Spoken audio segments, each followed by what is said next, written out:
ప్రకటన గ్రంథము 22వ అధ్యాయము 12వ వచనం. ఇదిగో త్వరగా వచ్చుచున్నాను, వాని క్రియలు చొప్పున ప్రతి వానికి ఇచ్చుటకు నేను సిద్ధపరిచిన జీతము నా యొద్ద ఉంది. కాబట్టి ప్రకటన గ్రంథం 22వ అధ్యాయంలో ప్రభు మాట్లాడుతున్న మాట ఏంటంటే, ఇదిగో నేను త్వరగా వచ్చుచున్నానని ప్రభు మాట్లాడుతున్నాడు. ఇదే కోణాన్ని మరొక మాట చూసినట్టయితే అపోస్తలుడైన పౌలు హెబ్రీయులకు రాసినటువంటి పత్రిక 10వ అధ్యాయం. అపోస్తలుడైన పౌలు హెబ్రీయులకు రాసిన పత్రిక 10వ అధ్యాయం 37వ వచనం. ఇక కాలము బహు కొంచెముగా ఉన్నది, వచ్చుచున్నవాడు ఆలస్యం చేయకుండొచ్చు. కాబట్టి రెండింటి మాటల్లో, ఈ సుదీర్ఘమైన మాటల్లో రాయబడిన ఒక మాట ఏంటంటే, యేసు క్రీస్తు ప్రభు వారి రాకడ సమీపిస్తుంది. ఇదిగో నేను త్వరగా వస్తానని ప్రభు అంటున్నాడు. ఆయన త్వరగా రాబోతున్నాడు. కాబట్టి ఎవరికి వాళ్ళు ఎలా ఉండాలంటే సంసిద్ధులుగా ఉండాలని దేవుని వాక్యం హెచ్చరిస్తుంది. సో యేసుక్రీస్తు ప్రభు త్వరగా వస్తానన్న ప్రభు ఎందుకు ఆలస్యం అవుతుంది, ప్రభు రాకడ ఎందుకు ఆలస్యం అవుతుందంటే ఒక 7 విషయాలు ఉన్నాయి. యేసుక్రీస్తు ప్రభు త్వరగా వస్తానన్నాడు, మరి ఎందుకు ఆలస్యం అవుతుందంటే 7 విషయాలు. దాంట్లో ఒక మాట ఏంటంటే, అపోస్తలుడైన పౌలు రోమీయులకు రాసిన పత్రిక 11వ అధ్యాయం 25వ వచనం ప్రకారం మొదటి మాట, ఇశ్రాయేలు కఠినమైన మనసు ఉంది, అది మారాలి. రెండవ మాట, అపోస్తలుడైన పౌలు రోమీయులకు రాసిన పత్రిక 11వ అధ్యాయం 25వ వచనం ప్రకారం అన్యజనుల ఇంకా లెక్క ఇంకా సంపూర్ణం అవ్వాలి, అది సంపూర్ణం అవ్వాలి. 3 2 పేతురు 3:9 ప్రకారం తండ్రి అంటే ఆయన దీర్ఘశాంతుడు, ఓపికతో ఉన్నాడు కాబట్టి ప్రభు రాకడ ఆలస్యం అవుతుంది. 4 2 పేతురు 3:9 ప్రకారం అందరినూ మారుమూసి పొందాలి కాబట్టి ప్రభు రాకడ ఆలస్యం అవుతుంది. ఇక 5 యోహాను సువార్త 1వ అధ్యాయం 17వ వచనం, అపోస్తలుడైన పౌలు తెస్సలోనికీయులకు రాసిన మొదటి పత్రిక 4వ అధ్యాయం 17వ వచనం ప్రకారం కృపాకాలం ఇంకా ముగించబడలేదు కాబట్టి ప్రభు రాకడ ఆలస్యం అవుతుంది. ఇక 6గా చూస్తున్నట్టయితే ఆది కాండం 24వ అధ్యాయం 7వ వచనం కానీ, యోహాను సువార్త 14:16లో కానీ పరిశుద్ధాత్ముడు ఇంకా సంఘాల్లో పనిచేస్తున్నాడు కాబట్టి ప్రభు రాకడ ఆలస్యం అవుతుంది. ఇంకేడో విషయం, మత్తయి సువార్త 24వ అధ్యాయం 36వ వచనం ప్రకారం తండ్రికి తప్పక ఎవరికంటే కుమారుడు కూడా తెలియదు, అందుకే ప్రభు రాకడ ఆలస్యం అవుతుంది అన్నది 7 విషయాలు మనం జ్ఞాపకం చేసుకుంటూ వచ్చాం. ఈ 7 విషయాల తర్వాత 7 విషయాల్లో మొదటి మాటకి 7 విషయాలు చెప్తూ వచ్చాం. ఈ 7 కాకుండా 7 మొదటి మాటకి 7 విషయాలు ధ్యానిస్తూ వచ్చాం. ఆ 7 మాటలు 749 మాటలు అట్లా ధ్యానిస్తూ వచ్చాం. అట్లా ఎప్పటికే మనం దరిదాపు ఎన్ని మాటలు జ్ఞాపకం చేసుకుంటూ వచ్చాం? 4 మాటలు కంప్లీట్ అయ్యాయి. 5వ మాట ఏంటంటే, కృపాకాలము ఇంకా భూమి మీద ఉంది కాబట్టి ప్రభు రాకడ ఆలస్యం అవుతుంది. కృపాకాలం ఉంది కాబట్టి. సో భూమి మీద ఉన్న కృప ఏం చేస్తుంది అన్నది ఇప్పటికే 5 విషయాలు మనం ధ్యానించుకుంటూ వచ్చాం. అంతకుముందు 5 విషయాలు. తర్వాత 6వ విషయం ఏంటంటే, భూమి మీద కృప ఉంటుందా ఏం జరుగుతుందంటే, కీర్తన గ్రంథం 21వ అధ్యాయం 7వ వచనం ప్రకారం ఆ దేవుని కోపము ద్వారా, అంతేనా? చదవండి 6వ మాట ఏంటి? కీర్తన గ్రంథము 21వ అధ్యాయం 7వ వచనం. కీర్తన గ్రంథము 21వ అధ్యాయం 7వ వచనంలో మనం ఒక మాట జ్ఞాపకం చేసుకుంటూ వద్దాం. కీర్తన గ్రంథము 21వ అధ్యాయము 7వ వచనం. ఏలైనగా రాజు యెహోవాను నమ్మికించున్నాడు, సర్వోన్నతుని కృపచేత అతడు కదలకుండా నిలుచున్ను. కాబట్టి దేవుని కృప ద్వారా, కోపం కాదు, దేవుని కృప ద్వారా కదల్చబడకుండా ఉంటామని గత గురువారం నేను లేను, స్పెషల్ మీటింగ్కి వెళ్ళాం కాబట్టి అంతకుముందు వారం చూస్తూ వచ్చాం.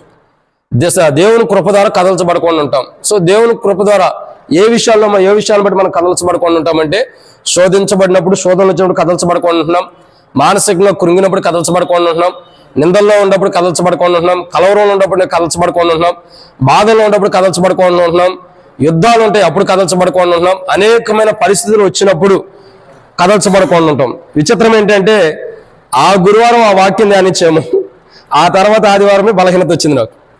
ఆ గురువారం మనం ఈ వాక్యాన్ని ధ్యానించాం, తర్వాత ఆదివారం ఎమ్మటే. నిజంగా దేవుడు అంత గొప్పవాడు అంటే మొదటే ఎరిగిన వాడు, ఏమేమి వస్తాయో ఏ బలహీనత వస్తాయో ఎరిగాడు. కాబట్టి ఇవన్నీ ఆదివారంలో సంభవించింది నాకు, బలహీనత రావటం ద్వారా కానీ, తర్వాత హై బీపీ అవటం ద్వారా కానీ, ఇవన్నీ కొన్ని పరిస్థితులను బట్టి, ఈ 7 అంతల అనుభవాన్ని బట్టి దేహంలో బలహీనత వచ్చింది.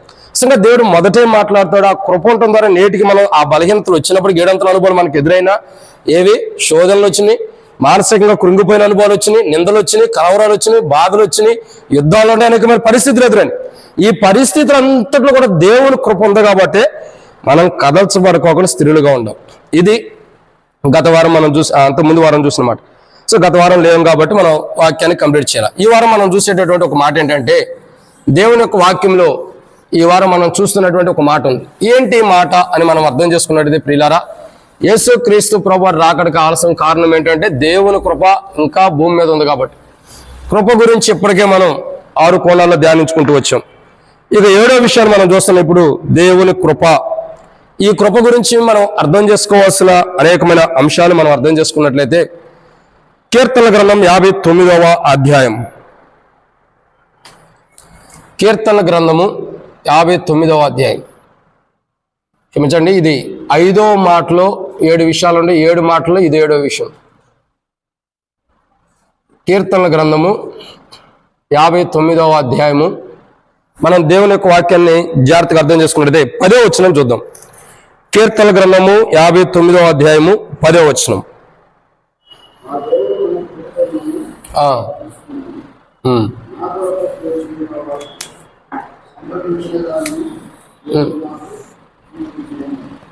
సో ఇక్కడ రాయబడిన మాట ఏంటంటే, కీర్తనల గ్రంథం 59వ అధ్యాయం 10వ వచనంలో, నా దేవుడు తన కృపతో నన్ను కలుసుకొనెను. దేవుని కృప భూమి మీద ఉంటుందరా?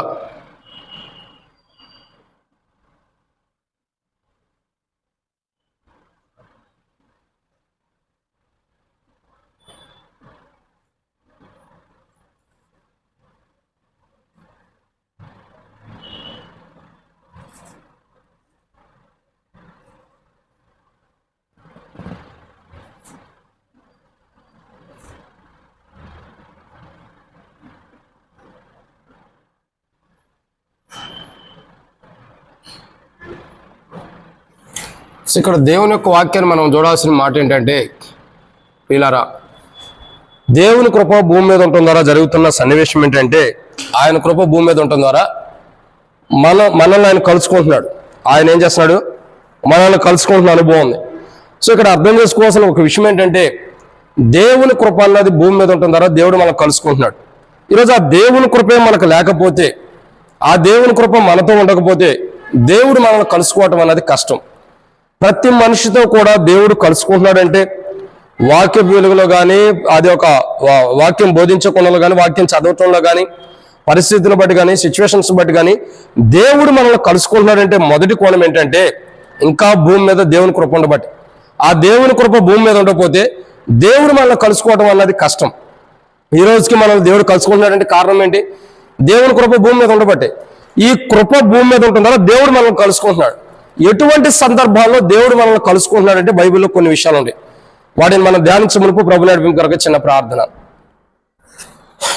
మమ్మల్ని మిక్కిలికి ఎక్కువగా ప్రేమించిన ప్రియ పరలోకపు తండ్రి, పరిశుద్ధుడివైన దేవా వందనాలు. ఈ సమయంలో వాక్యం ధ్యానించబోతున్న సాయం చేయండి. నిలబడేవాడిని నేనైనా నిలబెట్టేది మీరు, మాట్లాడేవాడిని నేనైనా మాట్లాడించేది మీరు, నాలో ఆత్మ ఉన్నప్పటికీ ఆత్మని అభిషేకించేది మీరు. ప్రజలు మీ వారి వాక్యం మీద నేను నిష్ప్రయోజకమైన వాడిని. దాసుడు యజమానుడి వైపు చూస్తున్నట్లు, దాసురాలు యజమానురాల వైపు చూస్తున్నట్లు ఈ రాత్రికాల సమయంలో నా కనులు మీ వైపు వీక్షిస్తుండగా మీరే సహాయం గురించి మహిమ పొందండి. మాతో మీరు మాట్లాడండి. నేనైతే దేహ బలహీనతలు కలిగిన వాడిని, అనేకమైన ఆరోగ్యాలు కలిగిన వాడిని ప్రభా. ఇప్పటికీ నేను నిలబడతానంటే అది మీ కృపే. కాబట్టి తండ్రి ప్రభా, మీ కృప ద్వారా మేము నిలబడబోతున్న సాయించండి. మీ దాసురాలు కూడా జ్ఞాపకం చేసుకోండి తండ్రి. మరి షాదా కూడా, షుగర్ అన్ని కూడా, బీపీ కూడా కంట్రోల్ చేయండి. ఇక్కడ ఉన్న వారందరినీ దీవించండి. ఈ వాక్య వెలుగులో మాతో మాట్లాడి మాకుండా ఈ బీపీ అన్ని కూడా కంట్రోల్ చేయండి. మీ చిత్తం ఎట్టుందో నెరవేర్చమని ప్రార్థన చేసుకుంటూ, అనేకమైన వ్యర్థమైన వాటిలో మేము కూరుకుపోయి ఎక్కువ ఆలోచించి దేవా మా జీవితాలకు మేము నష్టం తెచ్చుకోకుండా కాపాడండి తండ్రి. మీరే కనికరించమని, ఎవరి ద్వారా శ్రమలు వస్తాయో, ఎవరి ద్వారా ప్రభా మరి ఇటువంటి పరిస్థితులు వస్తున్నాయో ప్రభా, వారిని మేము శిక్షించమని అంటలేదు కానీ కనికరించమని ప్రార్థన చేస్తున్నాం. అందరి విషయాలు శత్రువు ద్వారా ప్రాముఖ్యంగా మాకు వస్తున్న ప్రతి కలవరాన్ని మీరు తొలగించండి. ఈ సమయంలో వాక్యం ధ్యానిస్తున్న సాయం చేయండి. నిలబడేవాడిని నేనైనా నిలబెట్టేది మీరు, మాట్లాడేవాడిని నేనైనా మాట్లాడించేది మీరు, నాలో ఆత్మ ఉన్నప్పటికీ ఆత్మను అభిషేకించేది మీరు. ప్రజలు మీ వారు వాక్యం ఇది. నేనైతే నిష్ప్రయోజకమైన వాడిని. దాసుడు యజమానుడి వైపు చూస్తున్నట్టు, దాసురాలు యజమానురాల వైపు చూస్తున్నట్టు నా కళ్ళు మీ వైపు వీక్షిస్తున్న సాయం చేయండి. నా ప్రాణాత్మ దేహాన్ని నీకు అప్పచెబుతున్నాను.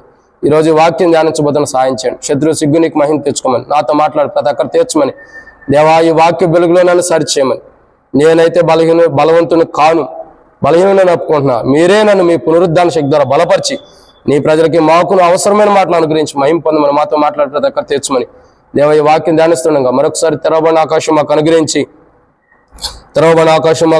ఆకాశం విప్పి పడజాలంత విస్తారమని పరిశుద్ధాత్మను అభిషేకించండి. మాకు కాదు యెహోవా, మాకు కాదు నీ కృపాసత్యం నీ నామమున మహిమ కలుగును గాక. నీ ప్రజల పక్షాన నీకున్న దయ చొప్పున దయతో నన్ను జ్ఞాపకం చేసుకోమని, నాతో మీరు మాట్లాడమని, మీ దయగల హస్తములకు అప్పచెబుతూ ముందున్న సమయంతో దీవించి ప్రతి ఒక్కరు తీర్చి పొరపాట్లు క్షమించమని, మాతో మాట్లాడమని ప్రభువైన యేసుక్రీస్తు నామమున పేరిట శ్వాసంతో ప్రార్థిస్తున్నాము తండ్రి. ఆమేన్. దేవుని యొక్క వాక్యాన్ని జాగ్రత్తగా గమనించినట్లయితే ప్రియులారా, ఇక్కడ ఒక మాట రాయబడుతూ వచ్చింది. యేసుక్రీస్తు ప్రభువు రాకడ ఎందుకు ఆలస్యం అవుతుందంటే 5వ మాట, ఈ కృపాకాలం ఉంది కాబట్టి. సో ఈ కృపాకాలం గురించి కొన్ని విషయాలు మనం జ్ఞాపకం చేసుకుంటూ వస్తున్నాం. ఇప్పటికే కృప ఏం చేస్తుంది అన్నది గత 6 వారాల్లో 6 కోణాలు ధ్యానిస్తూ వచ్చాం. ఈరోజు ధ్యానించేటటువంటి మాట ఏంటంటే, దేవుని కృప భూమి మీద ఉండడం ద్వారా ఆయన మనల్ని కలుసుకుంటున్నాడు. ఈ కృప అన్నది భూమి మీద ఉండటం ద్వారా మనం ఎటువంటి పరిస్థితిలో ఉండా, ఎలాంటి వారమైనా దేవుడు మనల్ని కలుసుకుంటున్నాడు. అయితే బైబిల్లో ఒక మాట ఉంది, ఏమని రాయబడుతూ వచ్చిందంటే, ఆయన తన కృప ద్వారా మనల్ని కలుసుకుంటున్నాడు. భూమి మీద ఉన్న కృప ద్వారా ప్రతిరోజు ప్రతి సందర్భంలో కూడా మనం కలుసుకుంటున్నాడు. అయితే ఇక్కడ దావీదు దావీదే రాజు యొక్క జీవితంలో ఈ రచిస్తున్నటువంటి కీర్తన ఎప్పుడు రచిస్తున్నాడంటే, తన మామ కొందరిని పంపి దావీదును చంపాలనుకున్నప్పుడు దావీదు రచిస్తున్నటువంటి కీర్తన. తన యొక్క కుమార్తె యొక్క ఇంటి దగ్గరకు దావీదు కొరకు దూతను పంపినప్పుడు రచిస్తున్నటువంటి కీర్తన. ఈ కీర్తనలో దావీదు ఏమంటాడంటే, నా దేవుడు తన కృపతో నన్ను కలుసుకునేను. ప్రతిరోజు దావీదుకి దేవుని కృప తోడుకుంటున్నారా, దేవుడు దావీదును కలుసుకుంటున్న అనుభవాన్ని మనం చూస్తున్నాం. అయితే ఎటువంటి సందర్భాల్లో దావీదు ఉన్నప్పుడు దేవుడు తన కృపను బట్టి కలుసుకుంటూ వచ్చాడంటే బైబిల్లో కొన్ని విషయాలు ఉన్నాయి. రండి, దాంట్లో మొదటి మాటను చూస్తున్నట్టయితే 1 సమూయేలు గ్రంథం 19వ అధ్యాయం 11వ వచనం. 1 సమూయేలు గ్రంథము 19వ అధ్యాయం 11వ వచనం.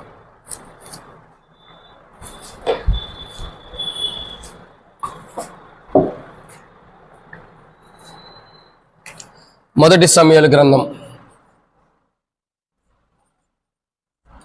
19వ అధ్యాయం 11వ వచనం. 1 సమూయేలు గ్రంథం 19వ అధ్యాయం 11వ వచనం. ఉదయమున అతన్ని చంపువాలని పొంచి ఉండి దావీదును పట్టుకున్నట్టుగా సౌలు అతని ఇంటికి దూతలను పంపగా. సో దేవుని కృప ఎప్పుడు దావీదును కలుసుకుంటుంది. దేవుడు తన కృపలో ఎప్పుడు దావీదును కలుసుకుంటున్నాడంటే, మొట్టమొదటి ఇక్కడ రాయబడుతుంది, దావీదును పట్టుకున్నట్టుగా సౌలు అతని దూతలను పంపగా. ఎప్పుడు దావీదును పట్టుకోవడానికి దూతలను పంపుతూ వచ్చారంట. ఎవరు పంపుతూ వచ్చారు? సౌలు యొక్క జీవితాన్ని మనం అర్థం చేసుకున్నట్టయితే సౌలు ఎంత దుర్మార్గుడో బైబిల్లో రాయబడుతూ వచ్చింది. ఎంత దురాత్మ పట్టి పీడించబడుతున్నాడో బైబిల్లో రాయబడుతూ వచ్చింది. తనకు పట్టిన దురాత్మే అందరికీ పట్టాలన్న ఉద్దేశం మీద ఉన్నాడు. అయితే ఎందుకంటే అటువంటి ఆలోచనలు జీవిస్తున్నాడు సౌలు యొక్క జీవితం. ఇక్కడ సౌలు యొక్క చరిత్ర మనం అర్థం చేసుకున్నట్లయితే ఒక మాట రాయబడుతూ వచ్చింది. సౌలు యొక్క జీవితాన్ని మనం ప్రత్యేకంగా చూసినట్లయితే దూతలను పంపగా. సౌలు ఏం చేస్తూ వస్తున్నాడు? దూతలను పంపాడు. కాబట్టి ఇక్కడ రాయబడినటువంటి ఒక మాట ఏంటంటే, దేవుని కృప దావీదును దేవుడు తన కృపలో దావీదును ఎప్పుడు కలుసుకుంటున్నాడంటే, మొట్టమొదటిగా దూతలు సౌలు దూతలు పంపినప్పుడు. అంటే సౌలు దూతలు ఎందుకు పంపాడు? దావీదు కొరకు పంపాడు. వాస్తవానికి దేవుడు దావీదును ఎందుకు కలుసుకుంటున్నాడు? సౌలుకి దావీదు దొరకకూడదని. ఎందుకు? సౌలుకి దావీదు దొరకకూడదని. సౌలు జీవితం అంతా కూడా ఒక వ్యత్యాసం ఉంది. దేవుని ఆత్మను విడిచిపెట్టి, దేవుని యొక్క పరిశుద్ధాత్మను విడిచిపెట్టి, దైవత్వం కలిగినటువంటి దేవుని ఆత్మను విడిచిపెట్టి దురాత్మ చేత పీడించబడుతున్నటువంటి సౌలుకి ఈ యొక్క దావీదు దొరకకూడదని దేవుని యొక్క ప్రణాళిక. అందుకే దావీదుని దేవుడు ఎప్పుడు కలుసుకున్నాడంటే తన కృపను బట్టి కలుసుకుంటూ వచ్చాడు. ఎప్పుడు కలుసుకుంటూ వచ్చాడు దావీదుని? సౌలు దూతను పంపినప్పుడే దేవుడు కలుసుకుంటూ వచ్చాడు. నాయనా దావీదు, నువ్వు ఇక్కడ ఉంటే మంచిది కాదు, ఈ దినాలు మంచివి కాదు, ఈ పరిస్థితులు మంచివి కావు, కాబట్టి నీ యొక్క జీవితాలను పరీక్షించుకుని ఇక్కడి నుంచి లేచి వెళ్ళిపోవడం మంచిది. ఎందుకంటే ఏదో కోణంలో దేవుడు మాట్లాడుతూ వస్తున్నాడు, ఏదో కోణంలో దేవుడు ఒక మార్గాన్ని చూపిస్తూ వస్తున్నాడు. కాబట్టి ఇక్కడ దేవుని యొక్క వాక్యం చెప్పబడిన మొదటి మాట ఏంటంటే, దావీదు యొక్క జీవితంలో దేవుడు దావీదుని ఎక్కడ కలుసుకుంటూ వస్తున్నాడంటే సౌలు దూతలను పంపినప్పుడు.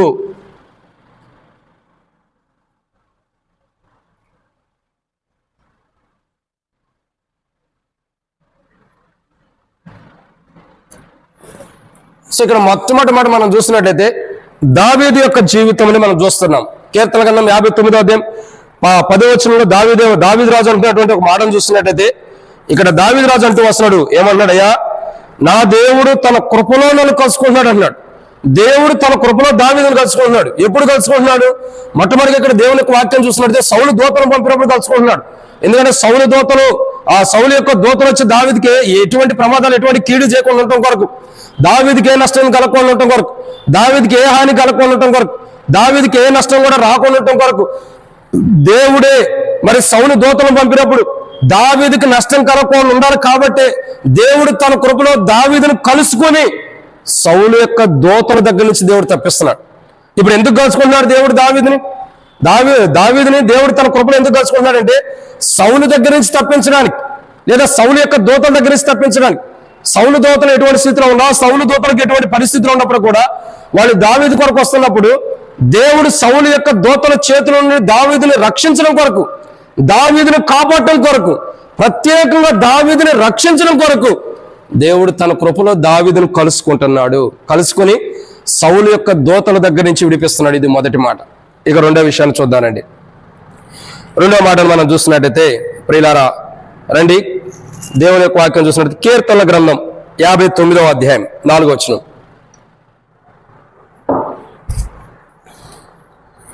రెండో మాటను మనం చూద్దాం. కీర్తనల గ్రంథము 59వ అధ్యాయం 10వ వచనం. కీర్తనల గ్రంథం 59వ అధ్యాయం 4వ వచనం. కీర్తనల గ్రంథం 59వ అధ్యాయం 4వ వచనం. నా యందు ఏ అక్రమములు లేకున్నను వారు పరుగులెత్త సిద్ధపడుచున్నారు. కాబట్టి ఇక్కడ దేవుని యొక్క వాక్యాన్ని రెండోదిగా చూసినట్టయితే సౌల్ని దేవుడు ఎప్పుడు కలుసుకుంటున్నాడు? తన కృపలో దావీదుని దేవుడు ఎప్పుడు తన కృపలో కలుసుకుంటూ వస్తున్నాడంటే సౌలుగా దావీదుని ఎప్పుడు కలుసుకుంటూ వస్తున్నాడు? ఇక్కడ రాయబడిన మాట ఏంటంటే మొట్టమొదటిగా సౌలు దూతలను పంపినప్పుడు దేవుడు మొదటే దావీదుని కలుసుకుని వస్తున్న కీడు నుండి తప్పించడం కొరకు మొదటే దావీదుని కలుసుకుంటున్నాడు. దేవుడు తన కృపలో కలుసుకుని సౌలు దూతల దగ్గర నుంచి తప్పిస్తున్నాడు. సో దేవుడు మొట్టమొదటిగా సౌలు దూతల దగ్గర నుంచి దావీదుని తప్పించడం కొరకు మొదటే దేవుడు తన కృపలో దావీదుని కలుసుకుని సౌలు దూతల దగ్గర నుంచి తప్పిస్తున్నాడు. రెండవదిగా చూస్తున్నట్టయితే దేవుడు తన కృపలో దావీదుని కలుసుకుంటున్నాడు. ఎప్పుడు కలుసుకుంటున్నాడు?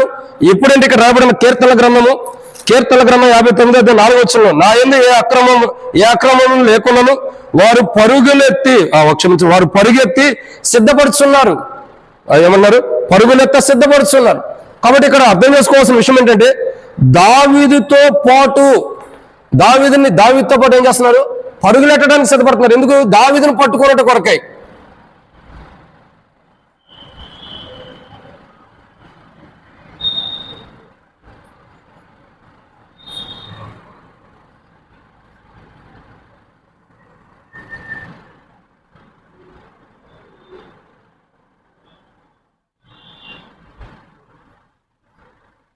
సో ఎప్పుడు సిద్ధపడుతున్నారంటే ఇక్కడ రాయబడిన ప్రియులారా రెండో మాట చూస్తున్నాము, దావీదు యొక్క జీవితం కొరకు. ఎందుకంటే దావీదు ఎక్కడ పారిపోతాడో, దావీదు ఎటు ఏ రీతిలో పారిపోతాడని చెప్పి పరుగులెడుతున్నారు. ఒక రకంగా చెప్పాలంటే దావీదు వెంబటే కూడా పరుగులెత్తిన అనుభవం ఉంది. దావీదు రాజు యొక్క జీవితం చూసినట్టు అనేక పర్యాలు దావీదు రాజు మరి కొండల్లో ఉన్నప్పుడు కానీ, గుహల్లో ఉన్నప్పుడు కానీ, పర్వతాల దగ్గర ఉన్నప్పుడు కానీ, అనేక ప్రాంతాల్లో ఉన్నప్పుడు కూడా మరి దావీదు రాజు ఏమిటో పరిగెత్తి దావీదు రాజుని వెంటాడిన అనుభవాలు కూడా ఉంది. సౌలు యొక్క దూతలు కూడా. సో ఇక్కడ రెండో విషయం ఏంటంటే దేవుడు దావీదు రాజును ఎప్పుడు తన కృపలో కలుసుకున్నాడంటే మొట్టమొదటిగా సౌలు యొక్క దూతలు పంపించబడినప్పుడు ఆ సౌలు యొక్క దూతలకి చేతిలోకి దావీదు రాజు చిక్కుకొని ఉండటం కొరకు దేవుడు కలుసుకుని దావీదు రాజును తప్పిస్తున్నాడు. రెండు, శత్రువులు అందరూ కూడా దావీదు రాజు మీద పరిగెత్తడానికి సిద్ధపడుతున్నారంట. ఎలా ఉంటారు? వారు పరుగులెత్త సిద్ధపడుచున్నారు. ఎందుకు సిద్ధపడుచున్నారు? దావీదు రాజుని వెంటాడటానికి, దావీదు రాజుని పట్టుకోవడానికి, దావీదు రాజును చిక్కించుకుని దావీదు రాజుకి హాని చేయడానికి పరుగులెత్తున్నారు. వీరు పరిగెట్టేది దేనికి? దావీదు రాజుకి హాని చేయడానికి. బైబిల్ ఏముంది? అపోస్తలుడైన పౌలు అంటారు కదా, గురి వద్దకు నేను పరిగెత్తుచున్నాను. ఎక్కడికి? గురి వద్దకి. ఏంటా గురి అంటే యేసుక్రీస్తు ప్రభువారే.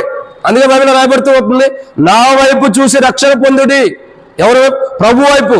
పౌలు యొక్క విధానం ద్వారా దేనికోసం పరిగెడుతుందంటే ప్రభు కోసం. అందుకే పౌలు అంటాడు కదా, 2వ తిమోతికి రాసిన పత్రిక చివరి అధ్యాయంలో ముంగట వచ్చిన మాట్లాడుతూ వస్తాడు. ఏమనంటే నా కొరకు నీతి కిరీటం ఉంచబడింది. పౌలు యొక్క పోరాటం అంతా కూడా నీతి కిరీటం కొరకు. పౌలు యొక్క పోరాటం అంతా కూడా క్రీస్తులు. పౌలు యొక్క పోరాటం అంతా కూడా పరసంబంధమైన విధానంలో పోరాడుతున్నాడు, పరుగులెత్తుచున్నాడు. కానీ ఇక్కడ ఉన్నవారి యొక్క పరుగులు దేని కొరకు? ఇక్కడ ఉన్నవారు దేని కొరకు పరుగులెత్తడానికి సిద్ధపడుతున్నారంటే దావీదు రాజు కొరకు. ఎవరి కొరకు? దావీదు రాజు కొరకు. దావీదు రాజుకి ఏదో కీడు చేయాలనో, దావీదు రాజుకు నష్టం చేయాలనో, దావీదు యొక్క ప్రాణం తీసుకోవడానికి అనేక విధాలుగా సిద్ధపడి పరిగెడుతున్నారంట. వీళ్ళు సిద్ధపాటు దేని కొరకు సిద్ధపడ్డారు? దావీదు రాజు కొరకు పరిగెట్టడానికి. కానీ మనుషుడు, విశ్వాసులు దేనికి సిద్ధపడాలా? బైబిల్ రాయబడుతూ వచ్చింది, మత్తయి సువార్త 24:44 చూసినట్టు మీరు అనుకూలమైన గడియల్లో మనిషి కుమారుడు వచ్చిన కనుక మీరు సిద్ధంగా ఉండు. ఏ గడియ మీ ప్రభు వచ్చిన తెలియదు కనుక మీరు సిద్ధంగా ఉండు. దొంగ వలె వస్తాను కాబట్టి సిద్ధంగా ఉండమని ప్రభు మాట్లాడుతున్నాడు. ప్రభు యొక్క పిలుపులు, ప్రభు యొక్క మాటలు చూసినట్టయితే మానవుడు సిద్ధపడాల్సిన దేని కొరకు అంటే మరొక వ్యక్తితో, లేదంటే ఒక వ్యక్తి మరొక వ్యక్తిని హింసించడానికో, గాయపరచడానికో, బాధపరచడానికో సిద్ధపడకూడదు. దేని కొరకు సిద్ధపడాలా? దేవుని రాజ్యం కొరకు. దేవుని రాజ్యం కొరకు సిద్ధపడటం అవసరం. సో బైబిల్లో దేవుని యొక్క వాక్యాన్ని చూసినట్టయితే నేటి దినంలో చాలా మంది విశ్వాసుల యొక్క చరిత్రలు ఎలా ఉంది అంటే, దేవుని రాజ్యం కొరకు సిద్ధపడక మనుషుల కొరకు సిద్ధపడేవాళ్ళు ఉంటారు. మనుషుల కొరకు పరిగెట్టడానికి, మనుషులను పరిగెత్తించడం కొరకు సిద్ధపడే అనేక మంది ఉంటారు. సో బైబిల్ చెప్పేటువంటి ఒక మాట ఏంటంటే, దేవుని రాజ్యం కొరకు సిద్ధపడాలి. దేవుని కృప దావీదుకి ఎప్పుడు ఉందో తెలుసా? దేవుని కృపలో దేవుడు దావీదుని ఎప్పుడు కలుసుకున్నాడు తెలుసా? ఎప్పుడు కలుసుకుంటూ వచ్చాడంటే, శత్రువులు దావీదు ఏమంటే పరిగెట్టడానికి సిద్ధంగా ఉన్నప్పుడు దేవుడు మొదట దావీదుని తన కృపలో కలుసుకుంటూ వచ్చాడు. దావీదా, శత్రువులందరూ నిన్ను హింసించడానికి, బాధపరచడానికి, గాయపరచడానికి, నీ కొరకై పరిగెట్టడానికి, నీతో పాటు పరిగెట్టి నిన్ను చిక్కించుకోవడానికి సిద్ధంగా ఉన్నారు. కాబట్టి ఇదిగో దావీదు రాజా, ఇదిగో నేను వస్తున్నాను, నేను నా కృపను బట్టి నిన్ను కలుసుకొని ఏం చేస్తున్నాడు? ఆ పరిగెత్తే వారి దగ్గర నుంచి చాటు చేసేవాడు ఉంటాడు. అందుకే బైబిల్ ఉంది, నా దేవుడే యెహోవా నాకు దాగుచోటు. ఎవరు? దాగుచోటు. దేవుడే నాకు ఆశ్రయమైన వాడు, నిత్య ఆశ్రయమైన దేవుడు. నేను దాగుచోటు నా దేవుడే, నేను దాక్కోగలిగింది నా దేవుని దగ్గరే. నా దేవుడే నన్ను కాపాడుతున్నాడు, నా దేవుడే నాకు దాగుచోటుకున్నాడు. పగల ఎండ దెబ్బలు, రాత్రి వెన్నెల దెబ్బలు తగలకుండా కాపాడుతూ వస్తున్నాడు. దేవుని యొక్క దాగు చోటులో దేవుడు ఎక్కడైతే మోషేని దాచాడో, ఏ బండ సందులైతే మోషేని దాస్తూ వచ్చాడో, అటువంటి దాచబడిన అనుభవంలో దావీదు ఉన్నాడు. కాబట్టే దావీదు యొక్క జీవితం ఎన్నో మలుపులుగా తిరగబడుతూ వచ్చింది. ఎలా దాచబడుతూ వచ్చాడు దావీదు? దేవుడు తన కృపలో ఎవరైతే దావీదుని వెంటాడడానికి పరిగెడతానికి సిద్ధంగా ఉన్నారో, ఆ సిద్ధపడి పరిగెట్టడానికి సిద్ధంగా దావీదు వెంబట శత్రువుల వలె దావీదు వెంబట దావీదుకి నెమ్మది లేకుండా, మనశ్శాంతి లేకుండా, నిద్ర లేకుండా చేయడానికి ఎవరైతే పరిగెడుతున్నారో వాళ్ళ దగ్గర నుంచి తప్పించడం కొరకు దేవుడు తన కృపలో దావీదుని కలుసుకుంటూ వచ్చాడు. ఎందుకు? ఎవరైతే దావీదు కొరకు లేదా మనశ్శాంతి కానీ నెమ్మది కానీ లేకుండా పరిగెత్తుతున్నారో అట్లా చేయడానికి, దావీదుకి నెమ్మది మనశ్శాంతి లేకుండా చేయడానికి పరిగెడుతున్నారు, ఆ పరిగెట్టే మనుషులు సిద్ధపడి ఉన్నారు. దావీదుకి మనం పరిగెట్టాలి, దావీదు దగ్గర పరిగెట్టాలి. దావీదుకి మనశ్శాంతి లేకుండా, నెమ్మది లేకుండా, సంతోషం లేకుండా, దావీదు జీవితం అంతా కలవరంతో ఉండాలని ఎవరైతే దావీదుని కలవరపరచడానికి పరిగెట్టడానికి సిద్ధంగా ఉంటారో వాళ్ళ కలవరాలన్నింటిలో నుండి దేవుడు దావీదుని తప్పించి ఎక్కడ పెట్టాడు? బండ సందులో దేవుడు దావీదుని దాస్తూ వచ్చాడు. దావీదు బండ సందులో ఉంటుందరా, ఆ బండ సందులో దావీదు ఎలా ఉన్నాడంటే, దేవుడు మొదటే తన కృపలో దావీదుని కలుసుకున్నాడు. కాబట్టి ఆ కలుసుకోవటం ద్వారా ఎవరైతే దావీదుకి హాని చేయడానికి పరిగెత్తడానికి సిద్ధంగా ఉన్నారో, ఆ పరిగెత్తే సిద్ధంగా ఉన్నటువంటి ప్రజల దగ్గర నుంచి దేవుడు ఆ ప్రజలకి దక్కకుండా, ప్రజల చేతిలోకి వెళ్ళకోకుండా దేవుడు బండ సందులో దావీదుని దాచిపెట్టి ఉన్నాడు. దేవుని కృపలో దేవుడు దావీదుని కలుసుకోవటం ద్వారా ఎవరైతే దావీదుకి కీడు చేయాలని పరిగెట్టడానికి సిద్ధంగా ఉన్నారో వారి దగ్గర నుంచి దేవుడు తీసి బండ సందులో దాస్తూ వచ్చాడు. దాచడం ద్వారా దావీదు కనబడుతున్నా, బండ సందులో ఉన్న వ్యక్తి ఏం కనబడతాడు? బండ సందులో ఉన్న వ్యక్తి కనబడదు కదా, బయటకు ఉంటేనే కనబడతాం. సో బండ సందులో అంటే క్రీస్తులో దాచబడి ఉంటాడు దావీదు. తద్వారా దావీదుకే నష్టం లేదు. దావీదు ఎక్కడ ఉన్నాడు? క్రీస్తులో ఉన్నాడు. ఎవరు క్రీస్తుకి ఎవరైనా హాని చేయగలరా? ఎవరైనా నష్టం చేయగలరా? ఆయనంతటిగా ఆయన ప్రాణం పెట్టాడు, కానీ ఎవరు ఆయన ప్రాణం తీసుకోలేదంట. బైబిల్లో రాయబడుతూ వచ్చింది. మనం గుడ్ ఫ్రైడే కూడా వాటి కూడా ఇంటూ వస్తున్నాం. నా అంతటి నేను ప్రాణం పెట్టుచున్నాను, యోహాను సువార్త 10వ అధ్యాయం 18వ వచనంలో రాయబడుతూ వచ్చింది. నా అంతటి నేను ప్రాణం పెట్టుచున్నాను, దాన్ని ఎవరిలో కూడా తీసుకోలేడు అంటున్నాడు. అంటే తను ప్రాణం పెట్టింది కూడా శిలువలో కూడా ఎవరు పెట్టారు? తనంతటి తానే ప్రాణం పెడుతూ వచ్చాడు. ఎవరు కూడా దాన్ని తీసుకున్న అర్హత లేదు. అంటే ఇక్కడ అర్థం చేసుకోవాల్సిన విషయం ఏంటంటే, ఆయనలో దాచబడిన వ్యక్తిని ఆయన మాత్రమే కాపాడగలడు. ఇంకెవరో కూడా ఆయనకు వెలుపుడు ఉంటే కాపాడబడటం కష్టం, ఆయనలో ఉంటే దాచబడి ఉంటే కాపాడబడుతూ వస్తున్నాం. ఇప్పుడు దావీదు యొక్క చరిత్ర, దేవుడు దావీదును తన కృపలో కలుసుకుని, దేవుడు తన కృపలో దావీదును కలుసుకుని ఏం చేస్తున్నాడు?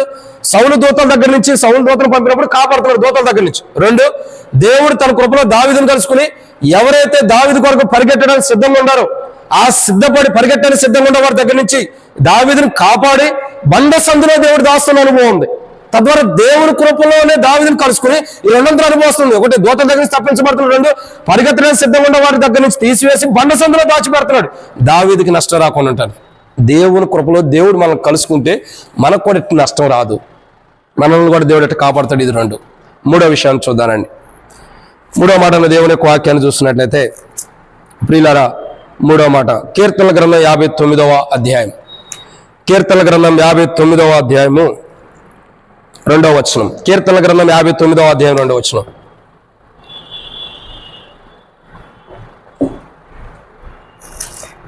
కీర్తనల గ్రంథము 59వ అధ్యాయం 2వ వచనం. పాపం చేయవారి చేతిలో నుండి నన్ను తప్పింపుము.